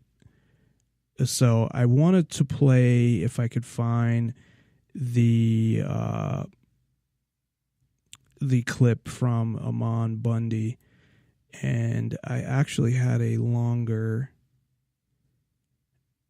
clip here as well. Now I'm not seeing it, but there was an interview where he was talking about what was going on. So let me see if I can find that. Here at RT America, we've had a very unique perspective on all of this because one of our correspondents, Simone Del Rosario, has been able to go face to face with the occupiers. Simone, amazing. When you got the news last night that this was unfolding and this traffic stop took place and there was a life that was lost, that was the report that came out, what was your reaction? Well, first, we didn't know that there was a life loss. We just knew that there was some sort of confrontation, possibly an arrest. And the first thing I did was call Ammon Bundy and Lavoy Finicum directly on their cell phones to try to get a hold of them and find out what was going on. I assumed Ammon Bundy was arrested and wouldn't be able to answer his phone, but Finicum also did not answer his phone. And when we started to hear reports of who was arrested, you know, Finicum was part of the leadership of this group. He was always with them. And when I didn't hear his name in the reports of the people that were arrested, I had a feeling something bad had happened to him. What do you think the reaction is going to be of those on the inside now, knowing that someone's been shot and killed? I'm not sure. You know, Ammon Bundy came out through his lawyer and said, we need to take a step back now. Someone's been killed. I don't think any of the core group leaders wanted something like this to happen. They were, I mean, based on what we see from last night, we're still hearing conflicting reports about what happened, but they always maintained that they wanted to do this peacefully. The guys that are still left at the refuge now, these are not the core group of leaders down there. Ammon Bundy's asking them to leave. They're still saying they're standing down for now, but I think this is the beginning of the end. If Ammon's telling them to leave, everyone that came to that refuge when I was down there seemed to really respect his opinion. So we could see them trying to take an exit. At the time you went face to face with them, did you sense that their resolve was strong and they didn't really care how this ended? There was comments that they've made to that end, Ed, but at the same time, they kept saying how they wanted it to be peaceful. And I think that you can infer from the fact that all of these guys were confronted by FBI on the road and the majority of them were taken away peacefully, that they did want this to be a peaceful resolution. The guys that are still at the refuge, though, say they also want a peaceful resolution. And now they're asking for the FBI to release the video of how Finicum died. Okay, Simone, great to have you with us tonight. Thanks so much. Shooting leaves member of Oregon protest dead. A shooting took place on Tuesday that left one member of the anti-government protest at the Malheur National Wildlife Refuge dead and another man injured. The incident took place while state and federal officials tried to arrest the leaders of the movement. 8 others were later taken into custody. Ammon Bundy was reportedly headed to a meeting in John Day, Oregon, when he was stopped by authorities on Highway 395. NBC News reported that Bundy was with 8 others inside 2 vehicles. Everyone reportedly surrendered to police except Ryan Bundy and Robert Lavoy Finicum. Local news outlets did not immediately state who fired first, but a gun battle reportedly took place, resulting in Finicum being killed and Ryan Bundy sustaining a gunshot wound. He and the rest of the group were then arrested. NBC News reported that in an earlier interview, Finicum was asked if he would rather die than go to prison over the Oregon standoff, to which he said he had no intention of spending any of his days in a concrete box. The FBI later set up a perimeter with checkpoints around the wildlife refuge with the intent to arrest any unauthorized people from attempting to enter the area. NBC News reported that carloads of protesters left the site early Wednesday. However, other reports stated that a handful of protesters remained and vowed not to leave.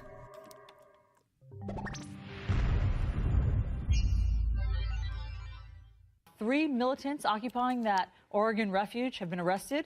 But not everyone is listening to group leader Ammon Bundy's request to go home.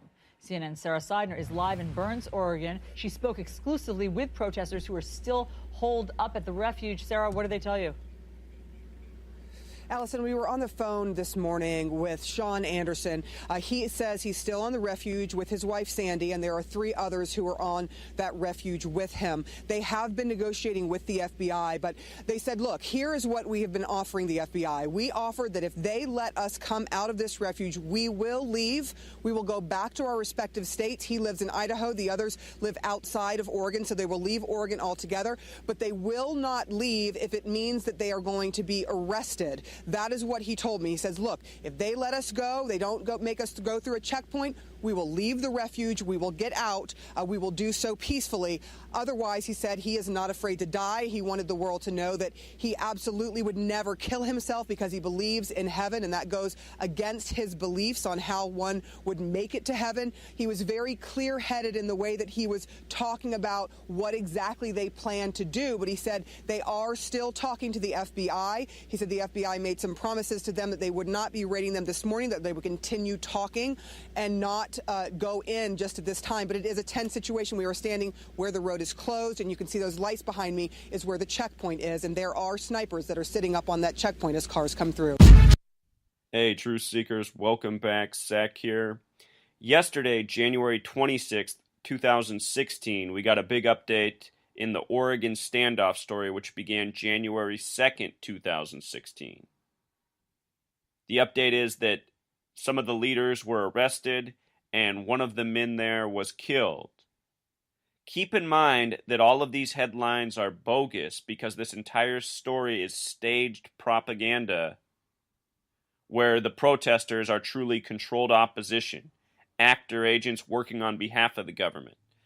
And the reason that the government and media stage this type of propaganda is to send a message to the public.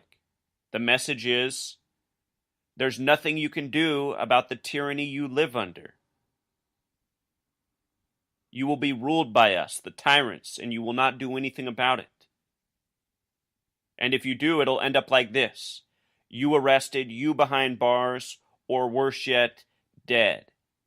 That is the message. You are listening to Nonpartisan Liberty for All Radio with your host, Dave Bourne. Call in at 702-470-7664 or Skype in, username Nonpartisan Liberty for All.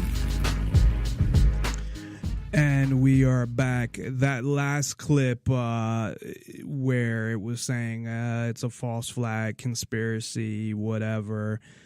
I don't even want to go there with this because to me that just sounds totally unlikely. And obviously people know usually what's going to happen in situations. There's enough people that have been killed by police, so they don't need to kill more people to let people know that, hey, you do certain things, we're going to kill you. So there's some people who everything is a conspiracy to, that it doesn't matter what it is. They come up with, well, this is why. And so it's something that I definitely think did happen. I mean, there's no reason to believe that it didn't. It's just getting the details of what happened and why they had shot him. I talk a lot about noncompliance and self-defense, and this is really the noncompliance and self-defense that I'm talking about, where they showed up there and they showed up ready to, they didn't show up there with the intention of hurting anybody, but they came there to defend themselves. They came there because if you think about it for a minute, so take the scenario that they came there unarmed and did what they did. They would have been arrested right away, or they would have been thrown out of the building. And look, that's what happens to, I've seen so many videos of police beating people or arresting people, or just for protesting, or for trying to defend themselves verbally about what was going on and the threats that come from police and all of this stuff. So I don't care what anybody says. There is something to be said about a gun being a deterrent. In this situation, just the fact that they had guns, I think, makes it a deterrent. Now, as far as what they were able to arrest them for, I don't think that, because it doesn't say, I haven't found anything that says what Amon Bundy was arrested for, but the only thing I could think of would be trespassing, or I guess I could say breaking and entering, but how could it be anything more than that?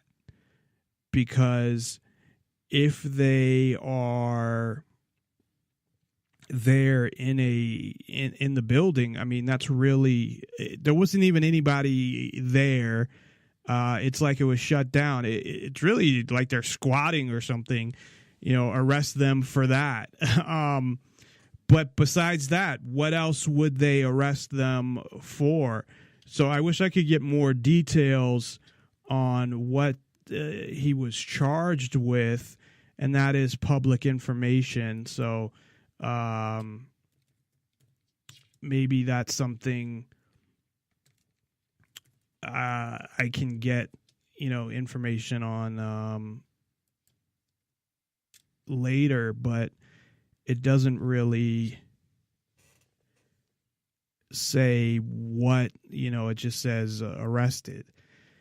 And that goes to the thing too. And I know somebody was killed within that arrest, so maybe that's why. But I read a lot of these stories and I feel like I'm looking for details. I want to know the whole thing.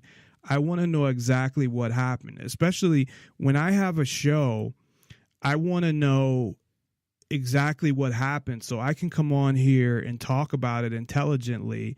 And a lot of times I don't get enough information and I'm on here, sounding like an idiot because I don't have all the information. And a lot of times that's not my fault. And then there are cases where I just don't have the time to do the amount of research that I would like to do. So it lists everybody in the event that was arrested. So it gives that, but it doesn't give what they were arrested for. It just says, well, they were arrested. So I don't understand why in an article it wouldn't say what they were charged with. And I'm trying to look through some articles right now to see if there's something I'm missing.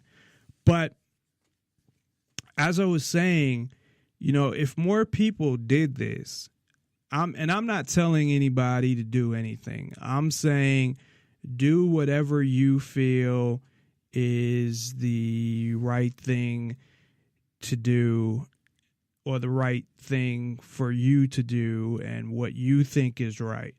I'm not advocating that anybody does anything. What I'm saying, though, is that if more people actually would defend themselves or arm themselves during protests, which there was a protest of, they call themselves the Black Panthers. I really don't recognize anybody as Black Panthers except the original Black Panthers, because a lot of the new Black Panthers are Muslim. But actually, I don't know if they called themselves the Black Panthers. I think they were the Huey Newton Gun Club or whatever. And they were walking around with, I believe it was in Texas, with different types of semi-automatic guns as in protest. And I don't think there's anything wrong with that. And I think more people, when they're protesting, should be armed. And I think you in places where you can open carry, that shouldn't even be an issue, because you're able to, you know, if it's a long gun, you put it on your back. If it's a handgun, you know, you put it on your belt. And there you go. And I think that changes things a lot. I honestly do. Now, again, I'm not telling anybody what to do. I'm not giving any advice. And I'm not giving any legal advice, obviously, as well, because it depends on the state you're in. But if you're in a state that you can open carry, I would think that there wouldn't be a problem there.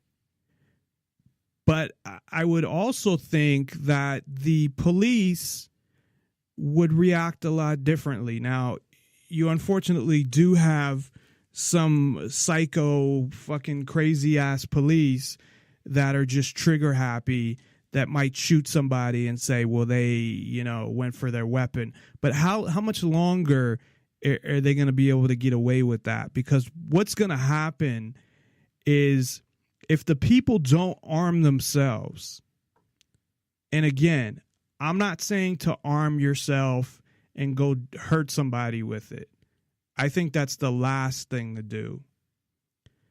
But I'm saying people arm themselves in self-defense, because that's the only time, I think, in any situation that you should actually, you know, even when it comes to fights, it's stupid really getting in a fight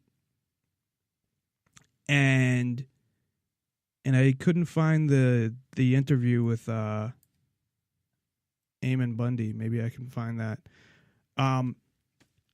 First of all, it's stupid getting in a fight anyway. I mean, that's something, you know, if you're in high school or something like that, or elementary school, okay. But, you know, really, besides that, what is the point of getting in a fight over somebody calling you a name or just something stupid?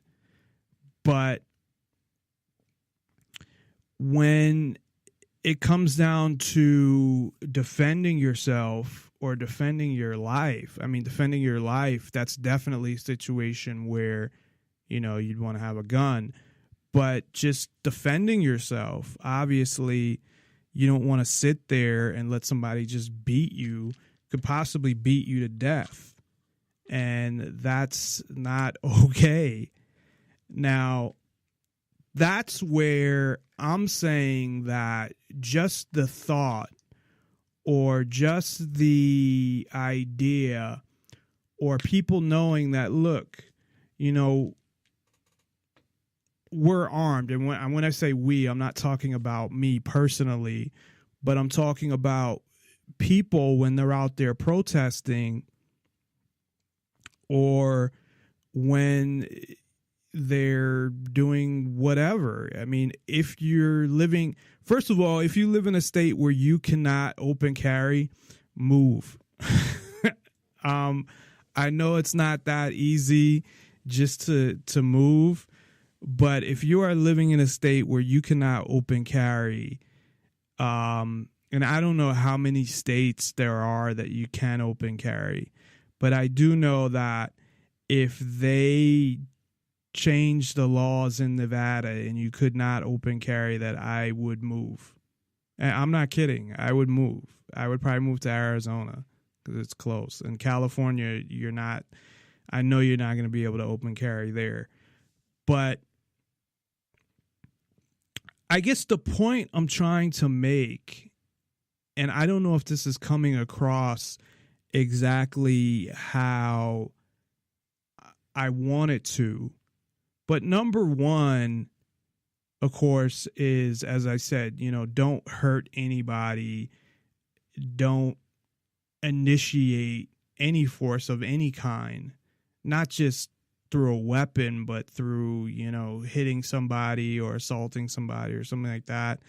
I guess I can understand certain circumstances, like if somebody, killed your daughter or something, or raped your wife, or, something really bad, as opposed to, usually in those situations, people would call the police. But I understand if before that, something like that happens. It's probably not worth it, because depending on what you do, you're not going to be there with them to help them get through things. So in reality, it's not worth it. Unless you can get away with it, then, But I'm sure if you beat them up, any cop that would arrest you for that is, pretty bad. But we all know the cops are pretty bad in general anyway, so there you go. But my point being is just that the cops are going to continue to kill people. It's not something that is going to stop. And the government and the federal government and their agencies are going to continue to take more power. And that's not going to stop neither. And it's going to go on until either they take so much power that you can't do anything about it. And that's kind of what I think they were saying, they being the people at the building in Oregon, the lady that they were talking to. But they were kind of saying that, that they're going to, eventually you got to stand up. So when it gets down to that point, it's like, what are you going to do? Now, again, I think that if it's not self-defense, these people that just go out and like the people in Las Vegas and just shot cops, I think that's nuts. And I understand the people that after it happens, say positive things on Facebook and stuff like that. I totally understand that. I understand the anger and all of that and whatever. But like the people here, I saw their Facebook page.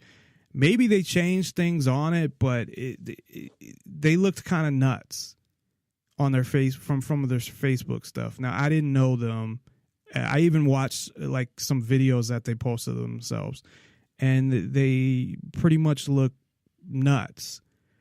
So I know some people looked at them as like some kind of freedom fighters or something like that, but I didn't. And I don't think anybody who just goes out and does something like that is, no matter how sane they are or not.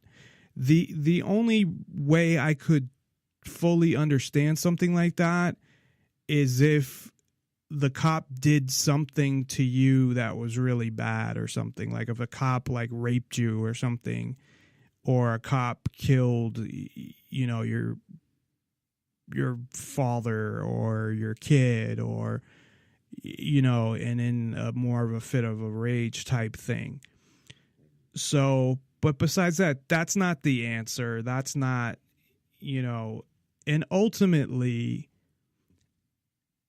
the best way, and this didn't work in this situation, obviously, unfortunately, and it's tragic to see that, but what happened the first time at the Bundy Ranch, I thought was a perfect way to handle something without anybody getting hurt. I really did. And I look at that as an example. Nobody got hurt in that situation. The federal government backed off, and it was a positive thing. Somebody stood up to the federal government and lived to tell about it. Not only that, they didn't have to pay the bullshit taxes, and they were still able to, they got their cows back. And I think if somebody looks at that logically, if somebody on the government side actually uses their fucking brain, that is the way to handle it. To say, look, I mean,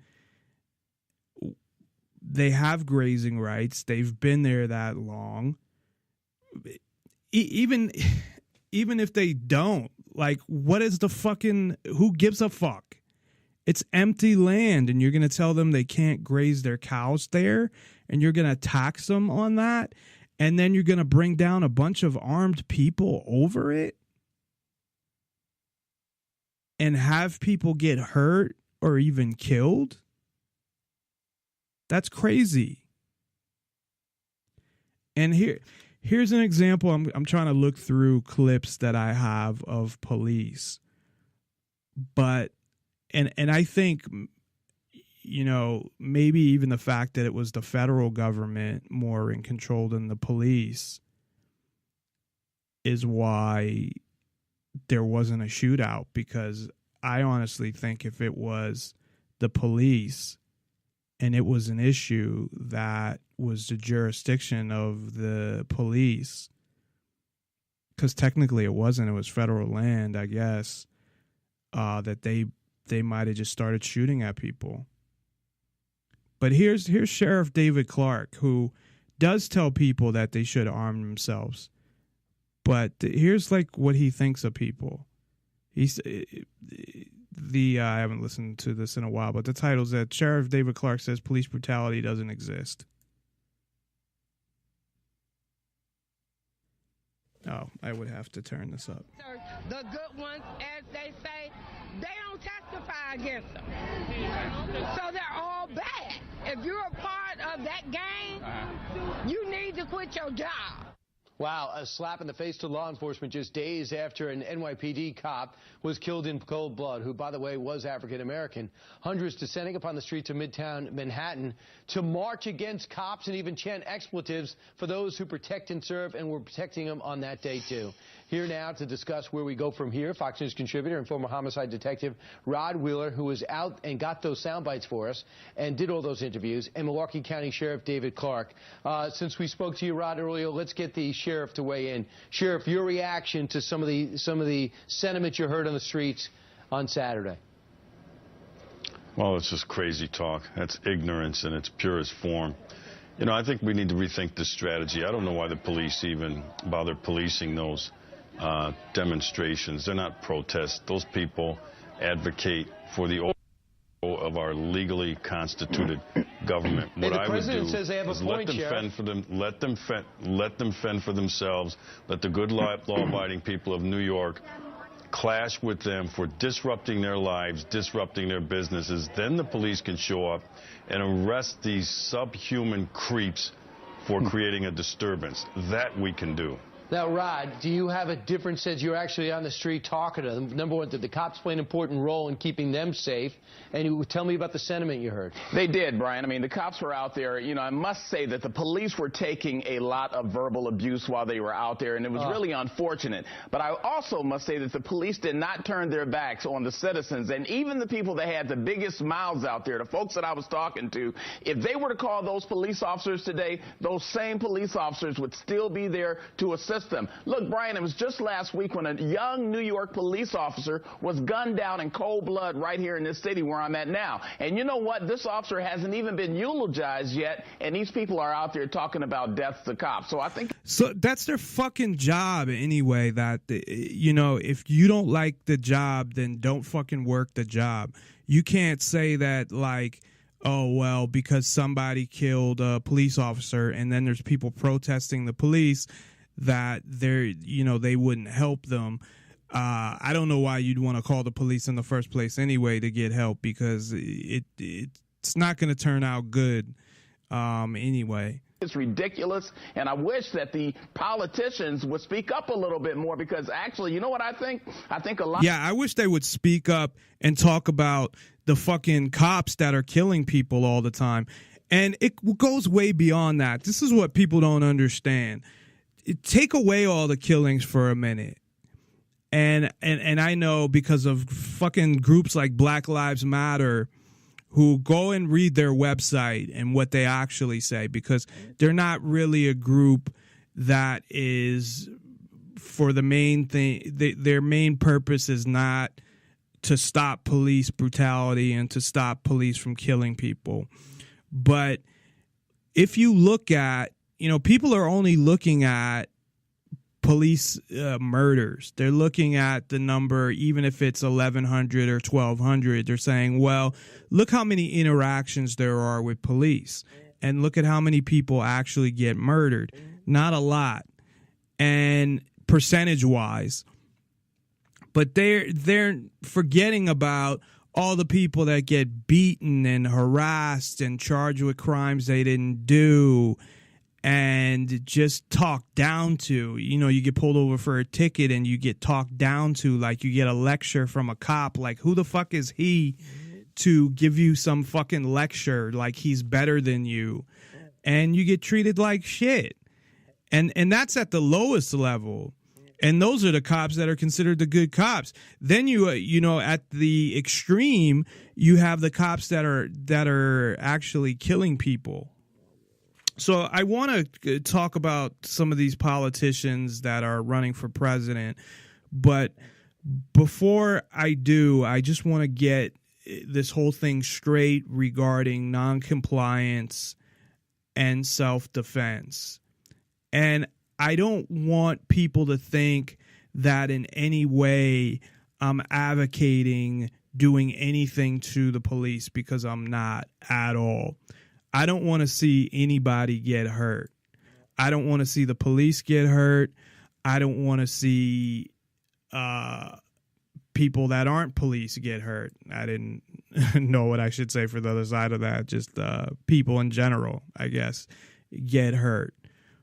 But something more than what is going on now has to be done. And the same way you have Larkin Rose's When to Shoot a Cop. And I don't know how many people have heard that. And it's pretty long. I'd play it, but maybe if I have time at the end of the show. But his point, right away, people call him, they badmouth him, and cops, say bad things about him and whatever, just based on the title. But they don't even know what he's really saying within the speech. And really what it is just saying that when do you get into a situation where you actually have the right to defend yourself against a police officer?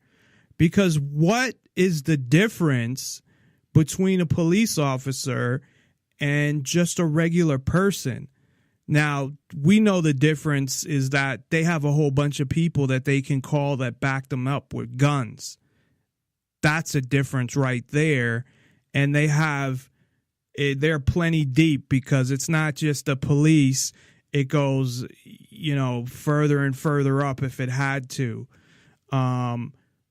But if a cop does something bad to you, or, well, that's not a good phrase to use, does something bad to you, but if they assault you or attack you or anything like that, why do you not have the right to defend yourself?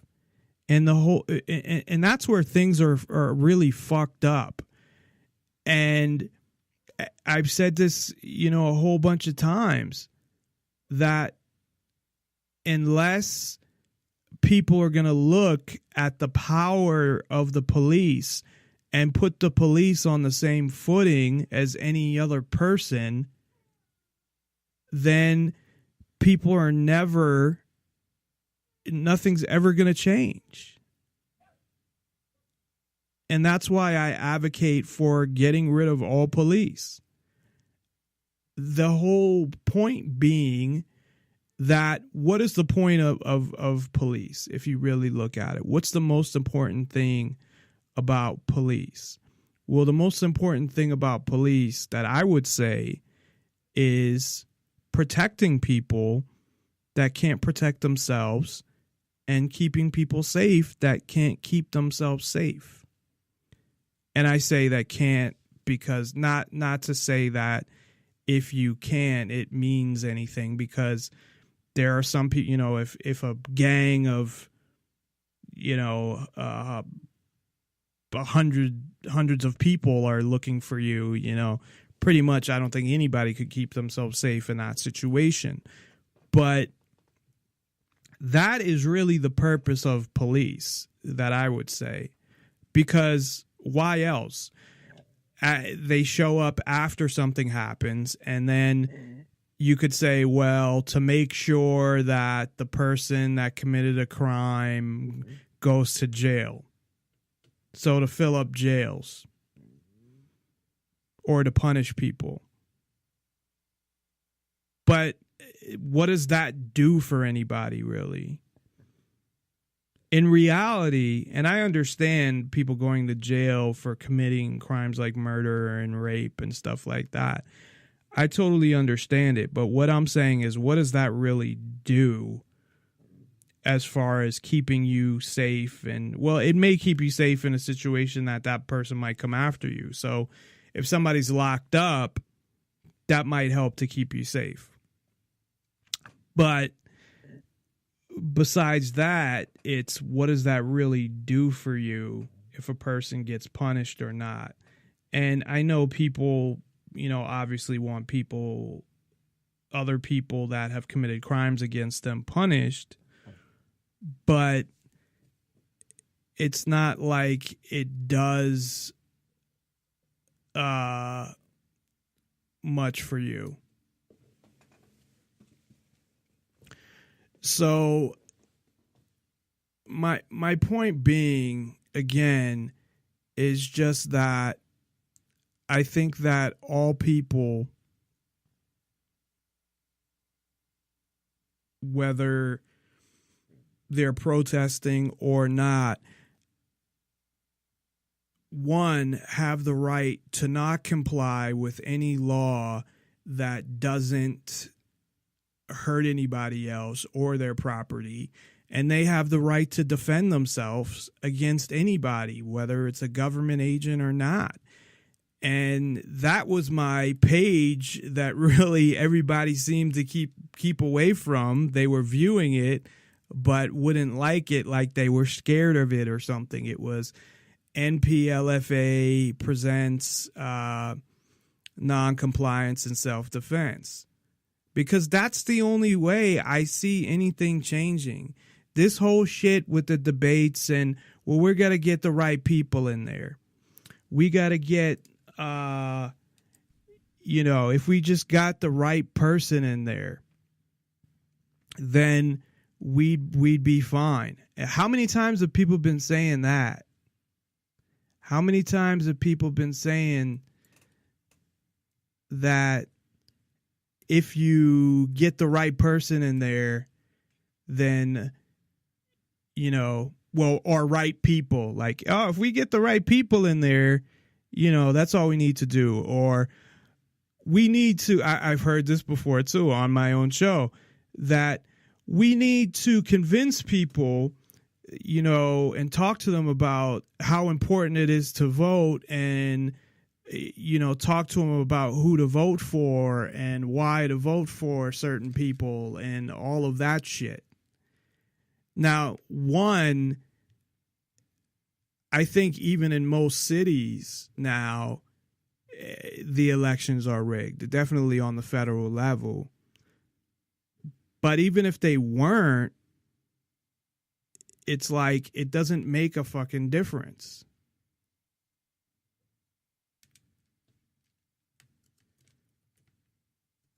So this whole thing of to just continue to take abuse, and because it's not because it is a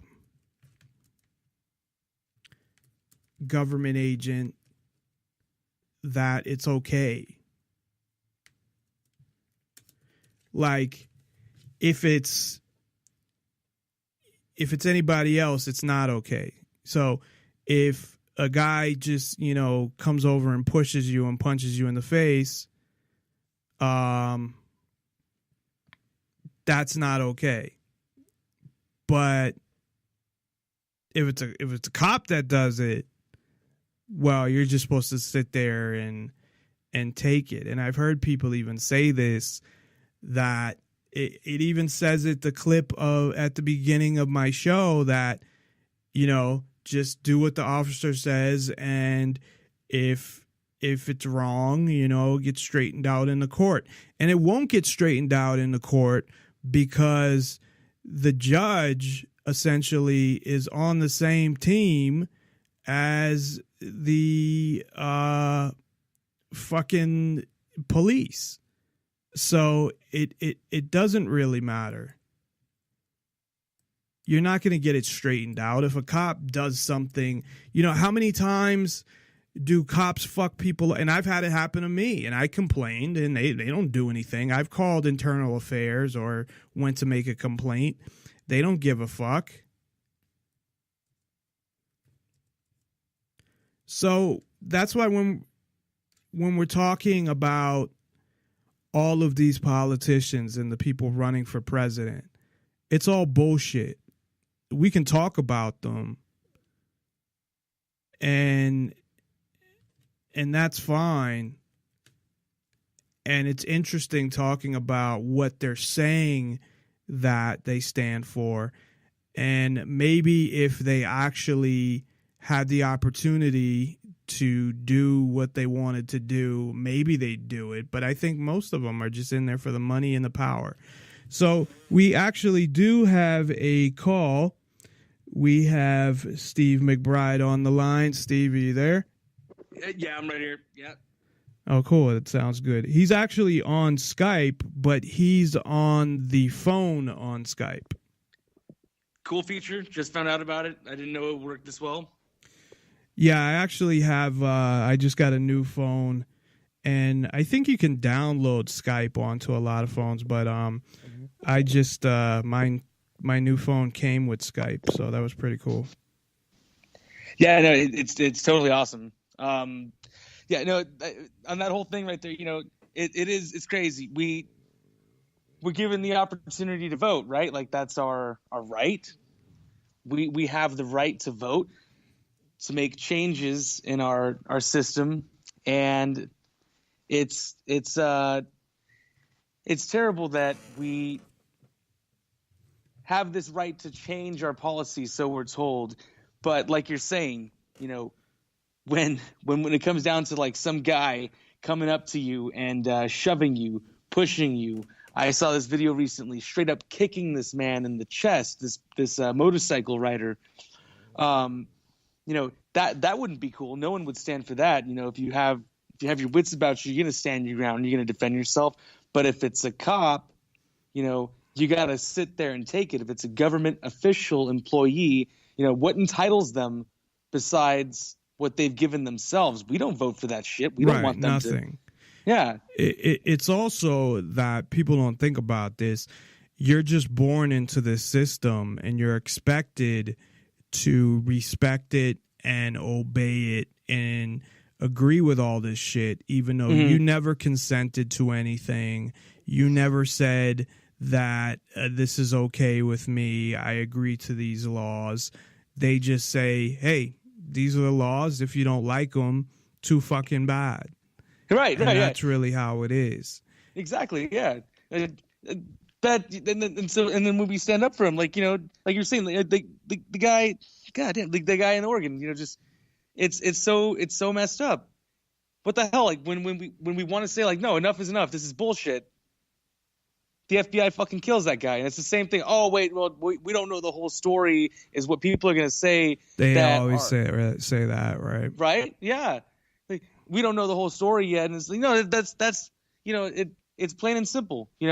These people, if they were crazy, armed militia that were not, Americans, if they were not Americans, then they would have fucking opened fire on every single one of the FBI agents in retaliation, But no, they simply, it's obvious that they were complying.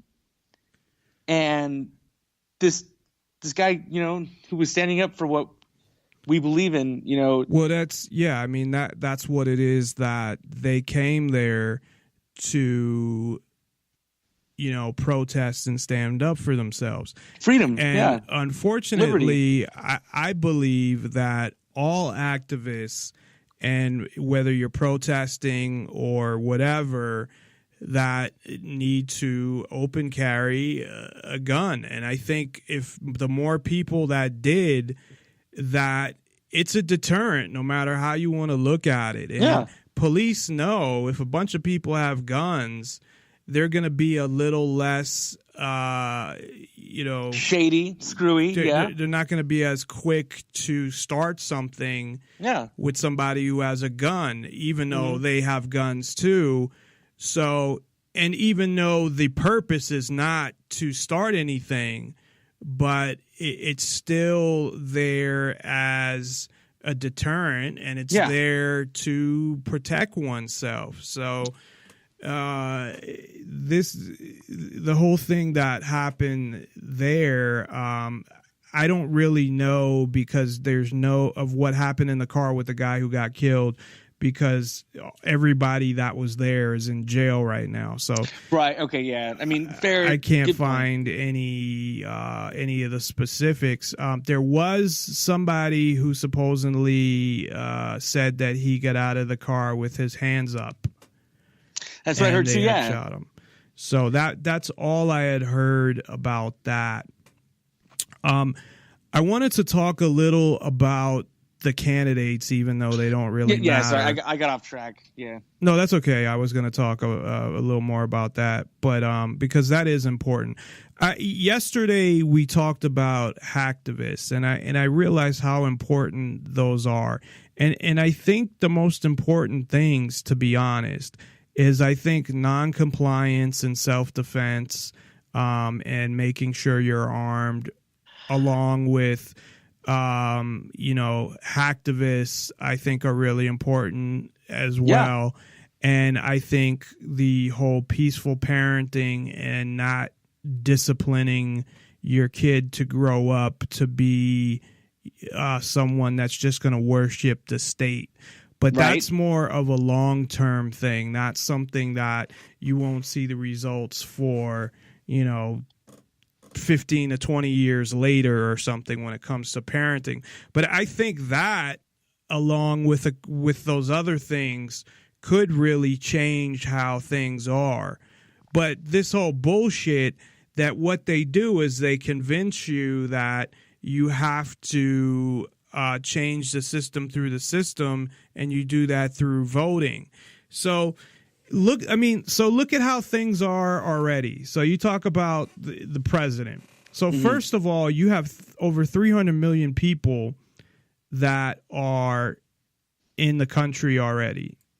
So out of those 300 million people, I think it's like maybe 200 million eligible voters, or 200 million something, or 100 million 80 or something, somewhere around there. It's so, because it's everybody over 18 except convicted felons, depending on the state you live in, because some states, they allow convicted felons to vote, which I think, that's fucked up in itself. So how can you lose a right? It's weird. Like, what the fuck is that? Yeah. How do you lose the right to vote? It's like, oh, you're alive and well, and you did fuck up. I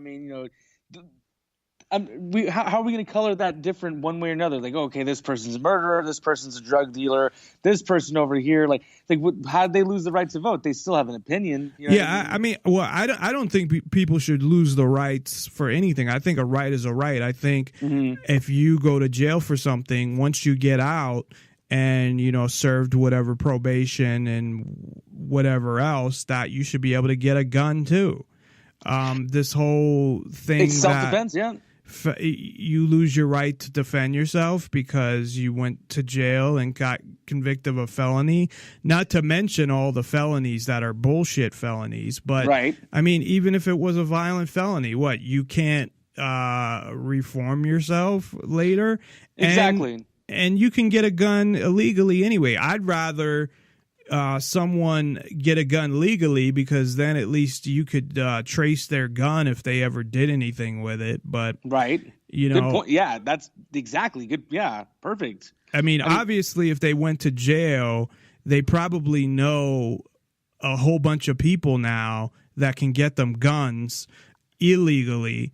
So, what's the difference, really? Right. So you got unregistered dirty guns out there, or you got these random guns from random places, who knows? And then what difference is it except the fact that that one is traceable through law? You could, if there's going to be legislation on it, I mean, you look at medieval times, you look at back in the day, people had swords left and right. I mean, there's you go to your kitchen, you got cutlery for cutting steaks and whatnot.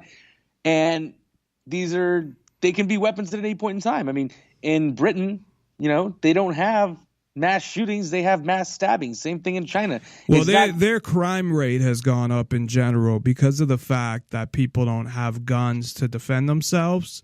Yeah. It's real easy to rob somebody or commit another crime. Poor bastards. What? I said poor bastards, yeah. Well, violent crime has gone up. Rape, assault, robbery, because most people don't have guns. So you get a group of people, it's a lot easier for them to rob somebody. Or I feel bad for women in these places because they are vulnerable because of the fact that they don't have a way to defend themselves. I guess Steve put himself on hold. I don't know if he did that on purpose or by accident. So we'll wait for him to come back there. But oh, my apologies. I just got cut off there. I had an incoming call that came in. I had to cancel it real quick. And I was actually just going to say, you can consider that fact, over there in England, No,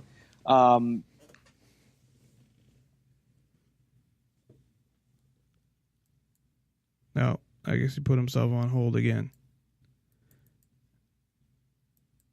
I'm not able to, I guess on Skype, if somebody puts themselves on hold, I cannot, maybe I can unhold them. I don't know how to do it though. So I'll just have to wait for him to come back. But regarding the presidency, and I know people fought for the right to vote, women fought for the right to vote, black people fought for the right to vote, even though they technically had it, but people had stopped them from voting in the South and things like that. But when it comes down to it, it doesn't really mean much. First of all, you should never have a country that is this big population-wise. It's I think it's the third biggest country population-wise in the world, because the more people, the less say. And I've talked about this before. Obviously, if you have 10 people making a decision, you're going to have more say. You have 1/10 of the say than if you have 100 people, and then you have 1/100th of a say. So obviously, either way, you're going to lose lose some amount of say that that you would have.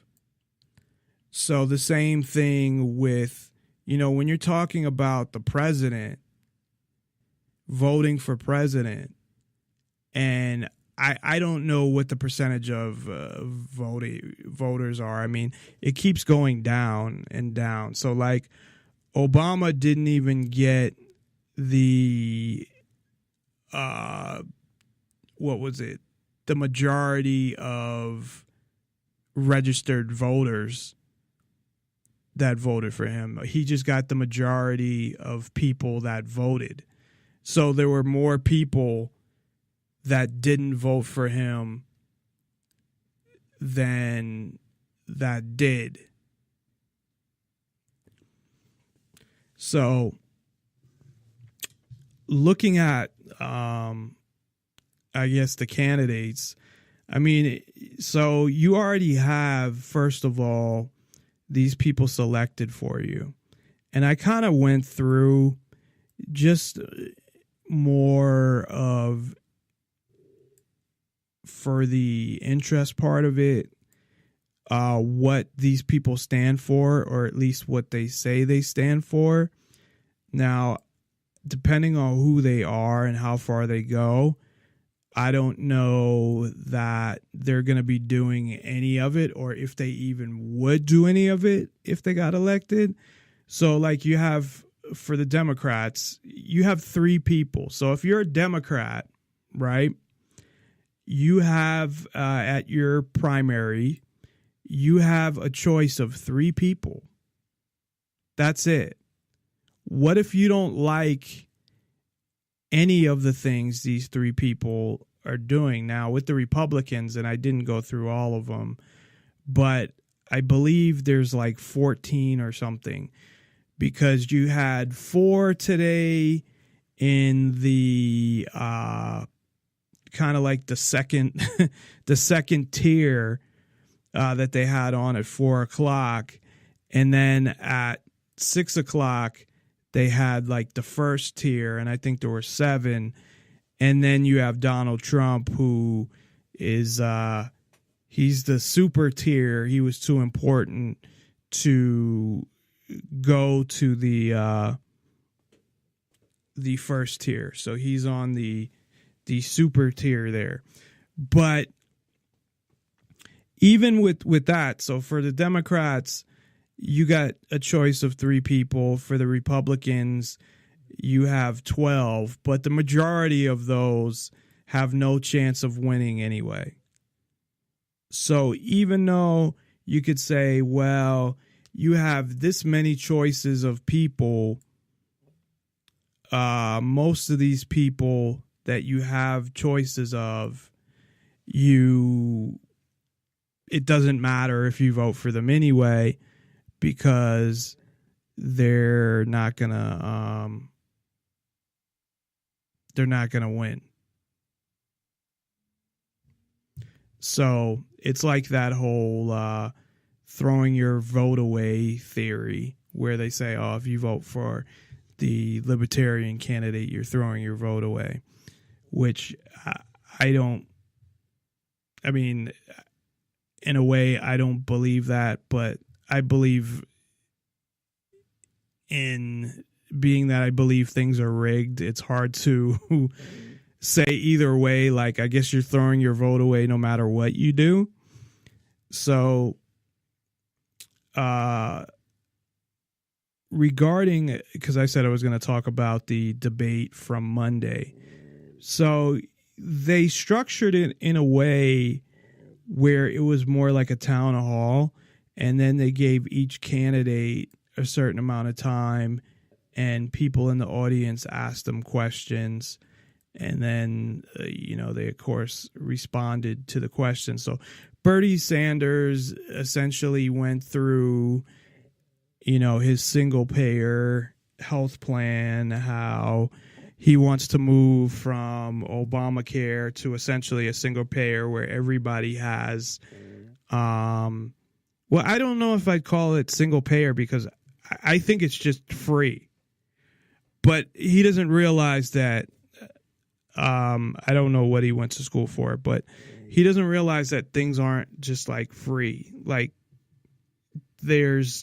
everything costs money, whether it's taxes or whatever, there's somebody paying for it. So in that case, it might be quote unquote free where you don't get a bill for insurance, but you get a tax bill that pays for it, or collectively with all the taxes, it pays for it. So he basically goes through that. I think he's even kind of taming it down. And it's interesting, as I had asked earlier, do I think that somebody like Bernie Sanders, does he think that things are rigged, or does he actually think that, hey, I can get enough people to vote for me and I can be president? Now, if he's the person that they want to be president, then obviously he would know that, I would think. I don't even know, that's even interesting to think about in itself, because if you look at it, I mean, how would that even be done? Where, like I talked about in 2008, there was a Bilderberg meeting that same weekend. Obama was supposed to be somewhere. They got all the reporters on a plane, and then he supposedly met with Hillary. But that same weekend, there was a Bilderberg meeting. Now, that doesn't mean that it had anything to do with it, that they met at Bilderberg and talked about, okay, Obama, you're going to be the president or not, or what. Because you could say, well, if that was the case, wouldn't somebody expose that? Or is it just they get elected and then they're told to do certain things and they realize the consequences if they don't do them? Because it's I don't know exactly how that would work. You know what I mean? It's hard to, look at it. And like I said, I mean, I don't think it's just like the Bilderberg Group or the Council on Foreign Relations or billionaires or lobbyists or whatever. But at the same time, I don't think they have the ultimate decision on certain things. But assuming that they don't, where do they get that from? I mean, who's the one feeding them decisions? Do they have the automatic handler that's just there? Are they told by, So I know that shit does work, because if you look at corruption and all the corruption that's taken place and things like, in Serbico and other stuff where just there's been conspiracies and there's been things along those lines. But if you look at the president, obviously, if everybody knew, would they, or you look at, say, like the murder of John F. Kennedy and how many people that were probably involved or had information on that in government, or that were aware of something. I think people had bits and pieces of information that it wasn't necessarily you had all these people that knew the whole story, but it's just interesting to think about how exactly that would work. And I guess it would be a need to know basis, because then these people would have to be acting as well. So, Hillary always comes off as fake anyway. So I think, Hillary thinks that she's going to get the nomination no matter what, because they're going to make sure that she gets the nomination. And she comes off that way. And really all she talked about, and it was based off of questions, because it was a town hall, like I said, a town hall setup. So it was based upon, the questions of the people there, and that's the direction it would go. But she brought up inequality a bunch of times, and I had just brought up an article yesterday, although I just brought it up briefly, about how Camille Pagula talked about, how she's going to get the men's vote, because she was talking about inequality of women, inequality of homosexuals, inequality of everybody but basically, I guess, white men.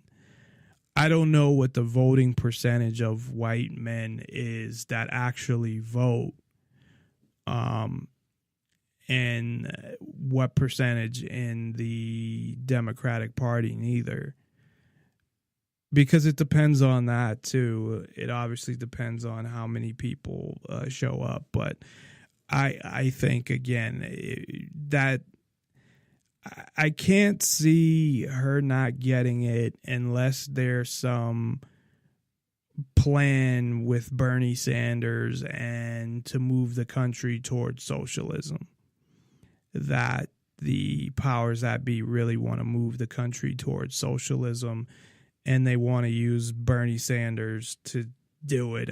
But, I mean, Bernie Sanders is, I think, 74 years old.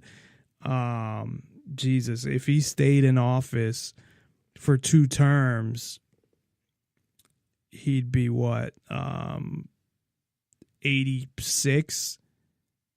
No, 82. Because he's 70, what'd I say? He's 74. So, yeah, he'd be 82. I don't know how old Reagan was, but he was pretty old.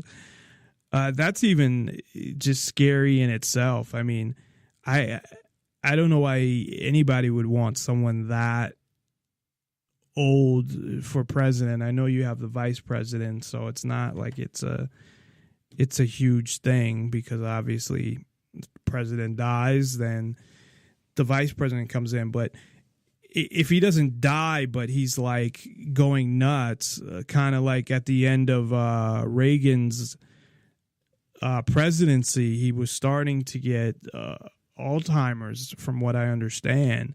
So you had, Reagan with most of his mind, I think, at that point, but maybe he only had, 3/4 left at that point. And, he's the president of the United States with his finger on the button there. And, I would say that that's kind of scary. I don't think somebody that old should be running for president. Now, I don't think there should be a law that says you're too old, although there is one that says you're too young. So, you know, if you want to have one that says you're too young, then maybe you should have one that says you're too old. Hillary's not that young neither, but I think she's 64. So, I mean, she's got at least 10 years on Bernie Sanders. I wouldn't worry about her age. But, yeah, she was talking a lot about that. She seems to try to sound like she's a socialist at times to compete with Bernie Sanders, but I don't know what Hillary is. I think Hillary is whatever I mean, she's a Democrat, so she's going to follow that, but she's whatever she has to be to get elected. In answering questions, and I'm looking at my notes, you know, she wants to defeat ISIS. She said she came up with the foreign policy. She helped come up with the foreign policy regarding Iran. Besides that, I don't have a lot from her town hall. Now, I have heard her talk before, obviously, about a lot of different things.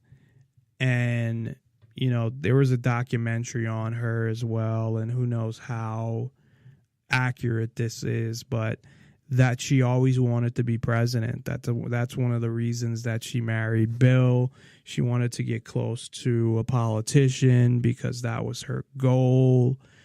And that's why she got very involved in healthcare when Bill was in the White House. So, and then there's, of course, the rumor that, you know, she's really a dyke and he just married her for whatever reason. I don't know why he would do that, though, because he obviously likes girls a little too much, I think. It got him into a lot of trouble. But I don't know what, you know, how far she would go to become president. And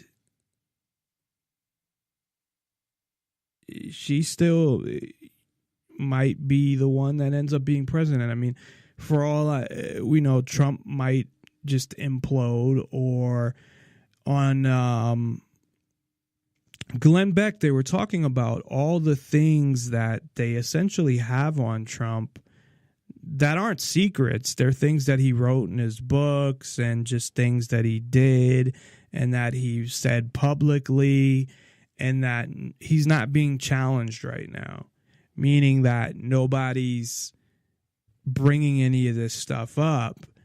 And what they might do is, you know, wait. If he gets the nomination, then they can bring all this stuff up so that, you know, Hillary, everybody knows about.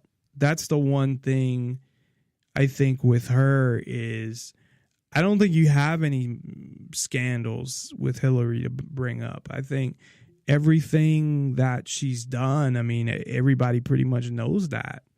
You know, she's been around for a while. She's been the Secretary of State. She's been a senator from New York. So what else about Hillary are they going to, you know, dig up? I mean, she already has some scandals going on right now with the email scandal and what happened in Benghazi, but those seem not to really affect her.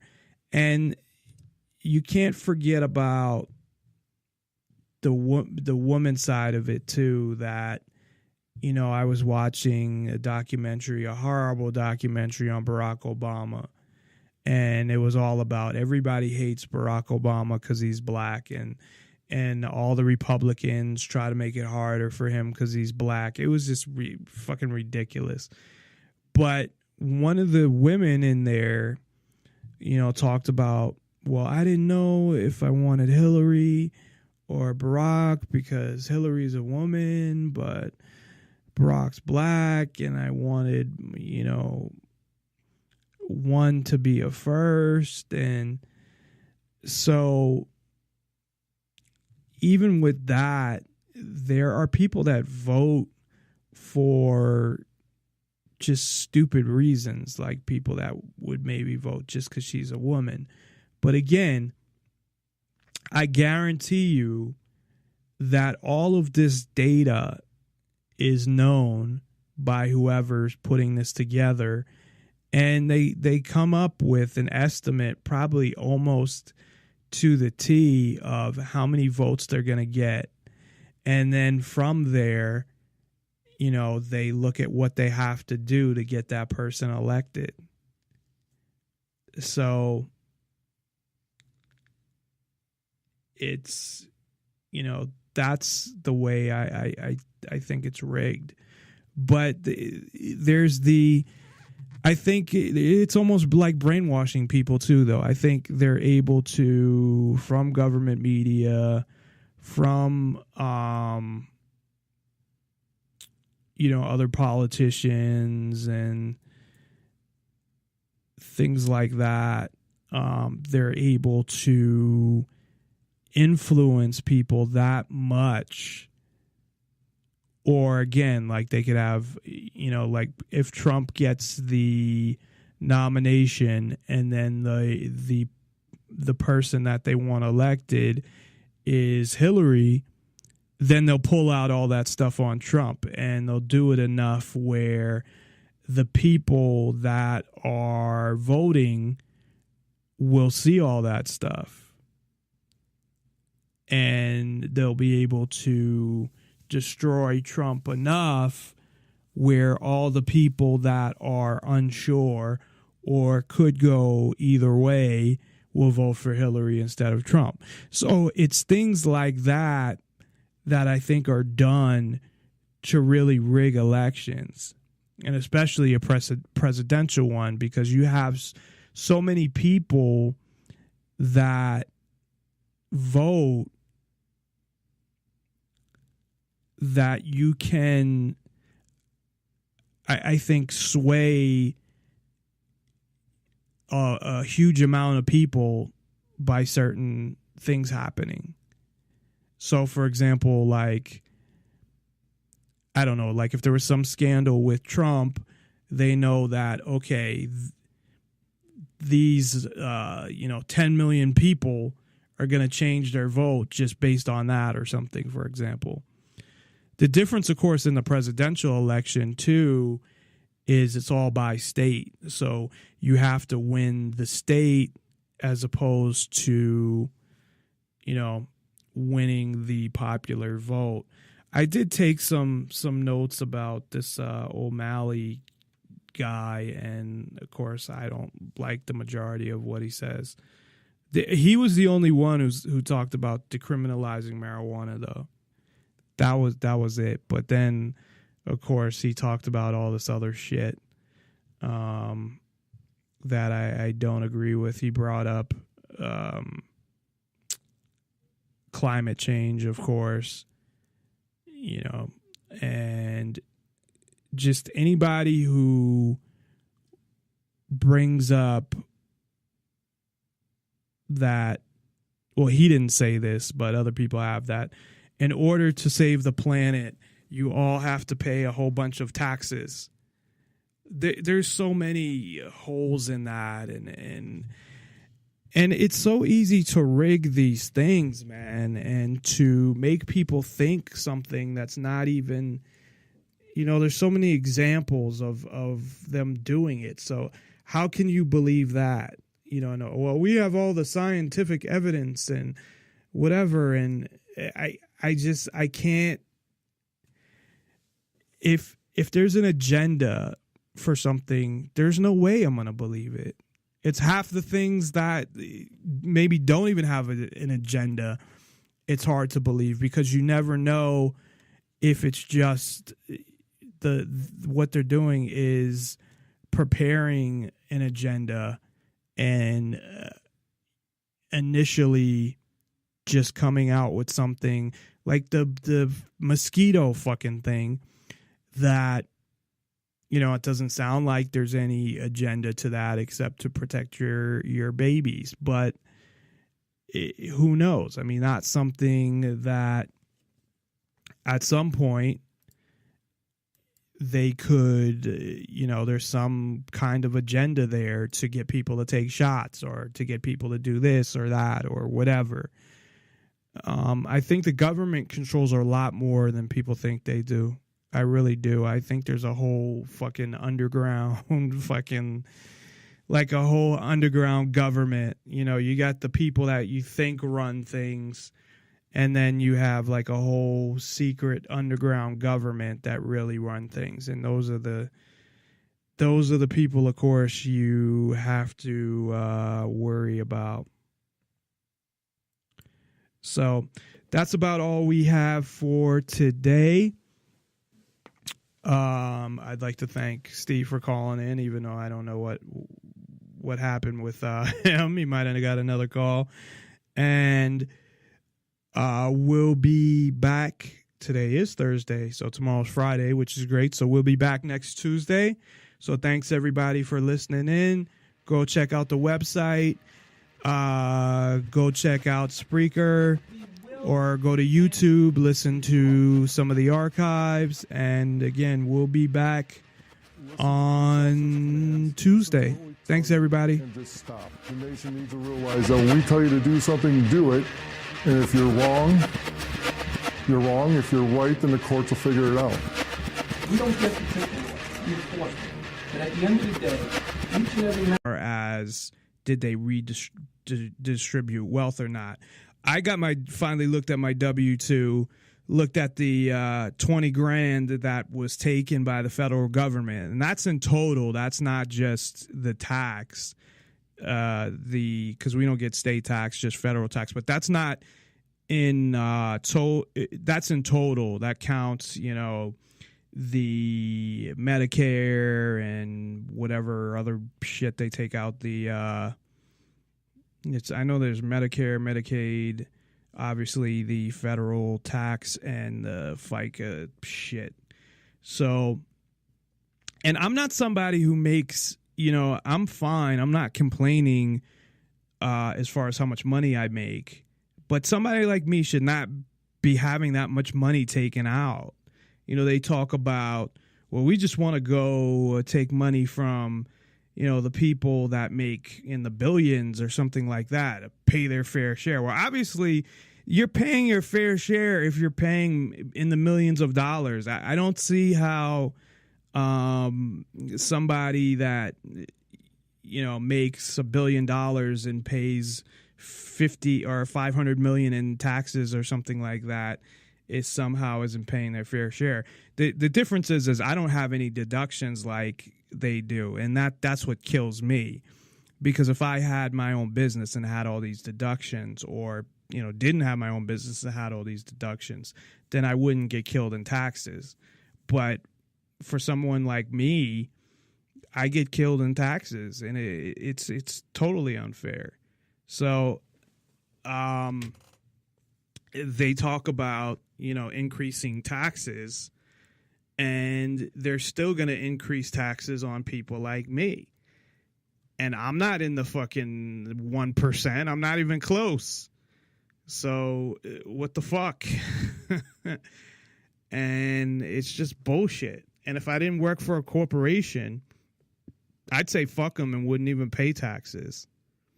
Because essentially they take that money, you know, use it for, I mean, 20,000 is nothing in a budget of, you know, 5 trillion or whatever. But I'm sure it went towards something stupid. I mean, you can't really, you know, people will always say, well, I don't want to pay for this and I don't want to pay for that. And it depends how you look at it. But technically you're not, but you are, because all the money's just put in one big pot. It's not like they take money from me and then they say, well, your $20,000 is allocated for this. No, it's just they take it and throw it in, and it goes in with every fucking thing else. But still, there's nothing I think that I would pay for that goes to the federal government. You know, I can't think of the roads, but that's gas tax. At least it's supposed to be gas tax, but they probably take the gas tax and blow it on other shit. Anyway, 702-470-7664 is the number if you'd like to call in. Again, that's 702-470-7664. We do have a dedicated line now, meaning that doesn't affect the show, but I would take out my SIM card and use the same phone. But now we actually have a show phone line. So if you like to leave a message or call the show during non-show hours, you can do that. If you would like to appear as a guest, or have any questions, or for any other reasons need to call the show, you can call that same number and leave a message. Also, if you'd like to Skype into the show, you can do that as well. You can send a contact request to Nonpartisan Liberty for All and send your name and where you're calling from and a brief description of what you want to talk about, and we will bring you on the air. And as far as calling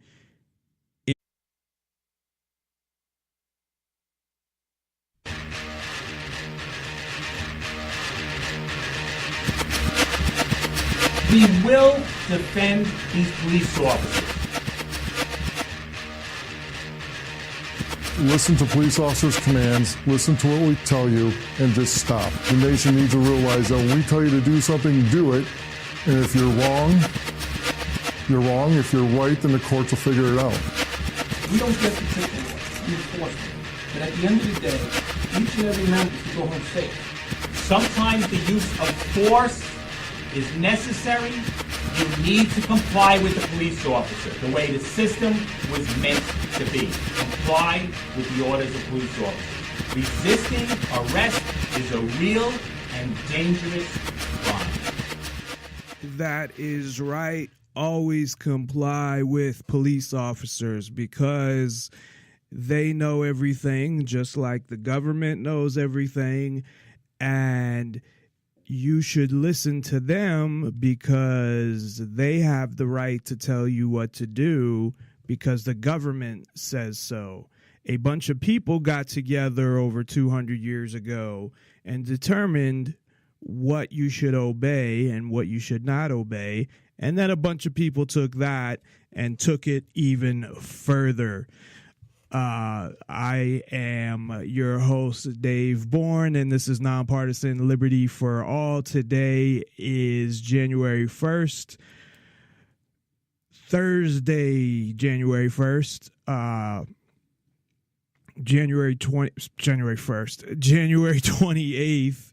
It's the first month of the year, 2016, and we are coming to you live from Las Vegas, Nevada.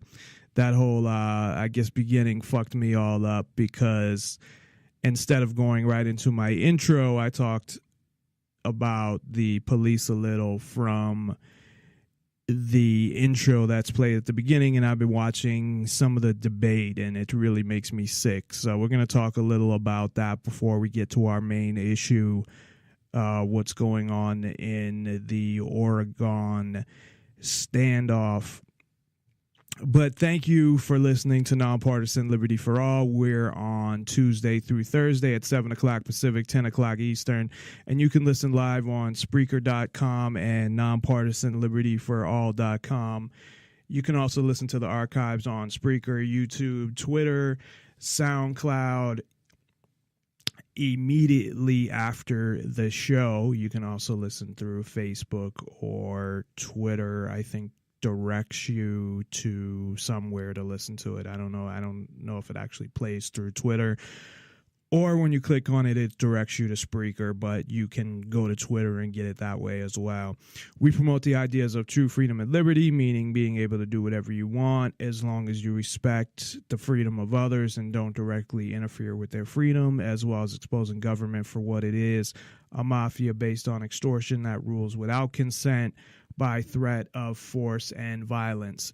Like I said, today we're going to talk all about what's going on in Oregon, where a quote-unquote militia was occupying a building due to a number of reasons. One had to do with the land being controlled by the Bureau of Land Management and the federal government, as well as a family that has to go to jail after already serving terms, has to go back to jail over a rule that was a result of the Oklahoma City bombing, terrorist law from 1996. And we'll get into the detail of that later on in the show. But before we get to that, I want to talk about this debate, and we may get to the Democratic debate that was on Monday, as we really haven't talked about that.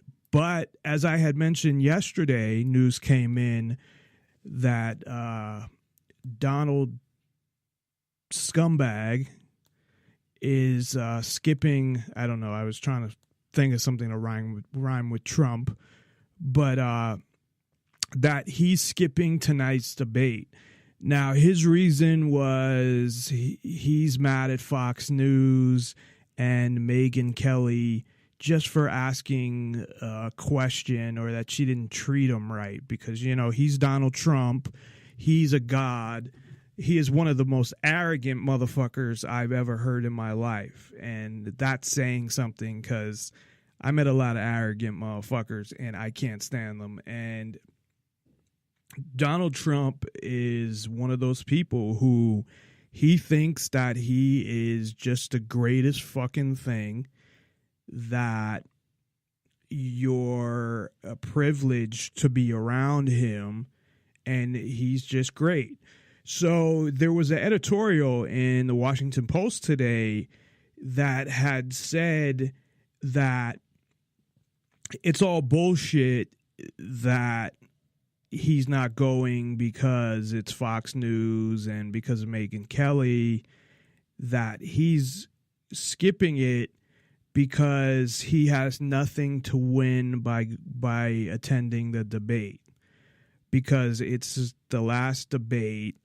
Supposedly, according to a bunch of different publications, he won most of the debates. I don't think he won most of the debates. I don't think he really said a lot, and he just kept saying the same things.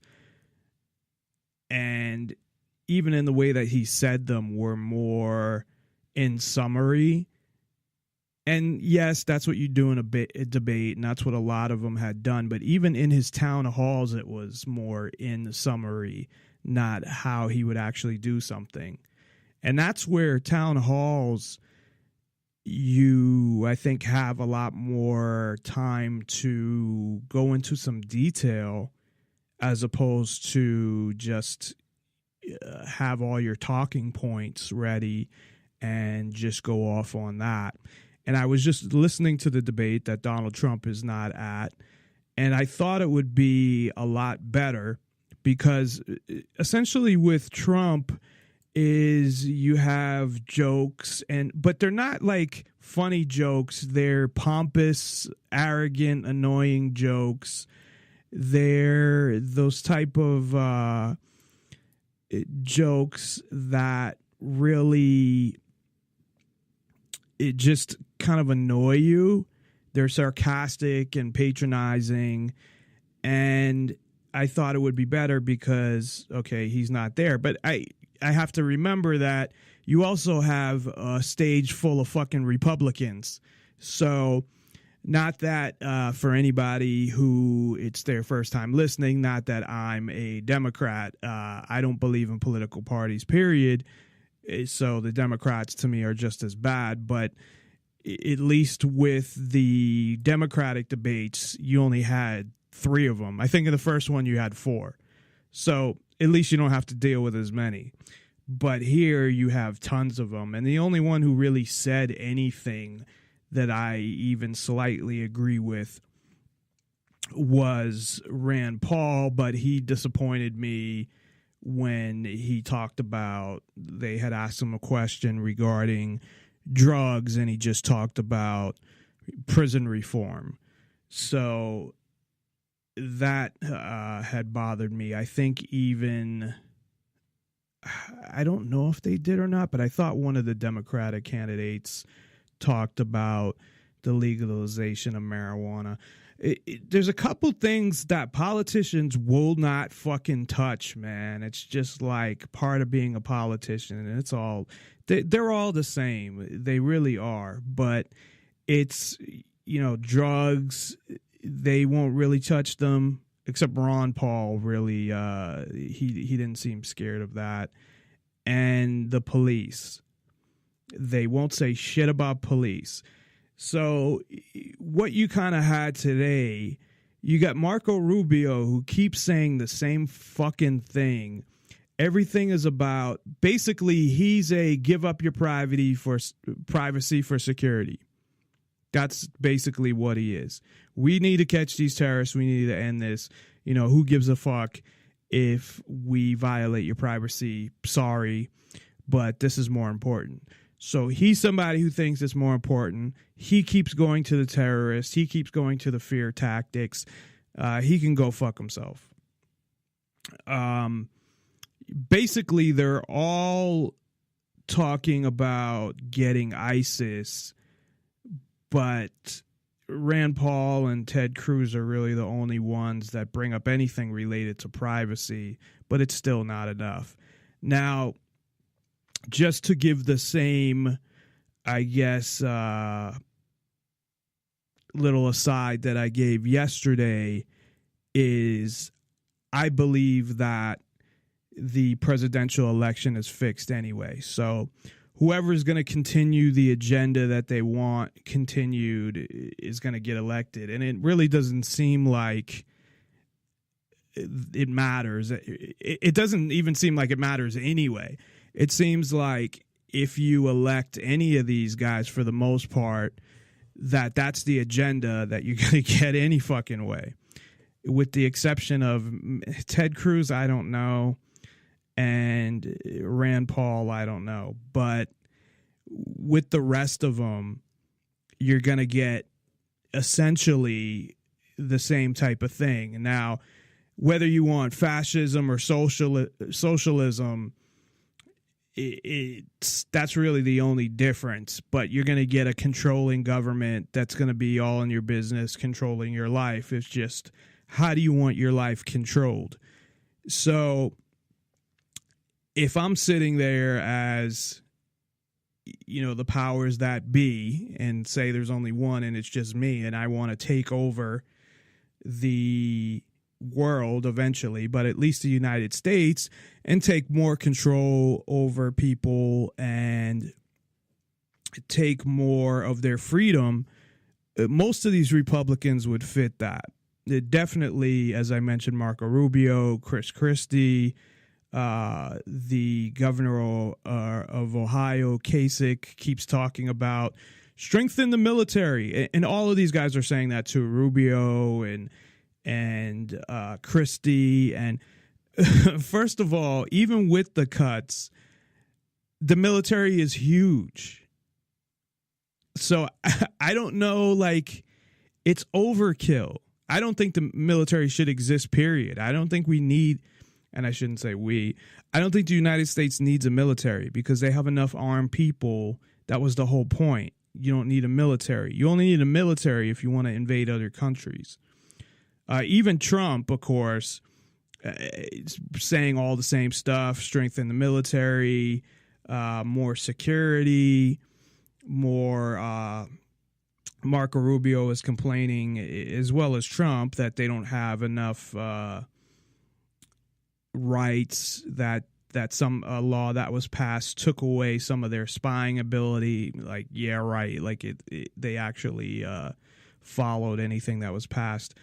So that's a bunch of bullshit anyway. They do whatever they want to do, but this is, it's crazy. They talk about following the Constitution 1 minute, and then they're talking about the violation of privacy and rights that they do, it's crazy. It's the fascism and socialism. On one side you have the fascists, and on the other side you have the socialists, and that's really all it is. And I think what it ends up being is a combination of both, which is like the Nazis. So I really don't know, though, what a lot about the Nazi economy, how that went on after. But I think the government controlled all businesses as well. So, but as far in during the show, to expedite that, the best way would be to text and just text your name and where you're calling from and what you want to talk about, and then I won't have to wait to screen the call because I don't have a call screener, so I'd have to wait till a commercial. So anyway, back to the debate. I mean, that's so their main issues are just ridiculous. And then they ask, you look at the percentage that's spent on the military. They ask Chris Christie like what he would cut. And of course, well, I would cut Planned Parenthood. I don't know how much money they give to Planned Parenthood, but it's in the millions. It's not going to make a dent in the budget. Now, if you cut the half of the military, that's a huge amount of money. Between Social Security, I think the military is number one, and then Social Security. Because, of course, instead of actually holding that money, they're irresponsible and they spend it. So they're just as bad as any irresponsible person.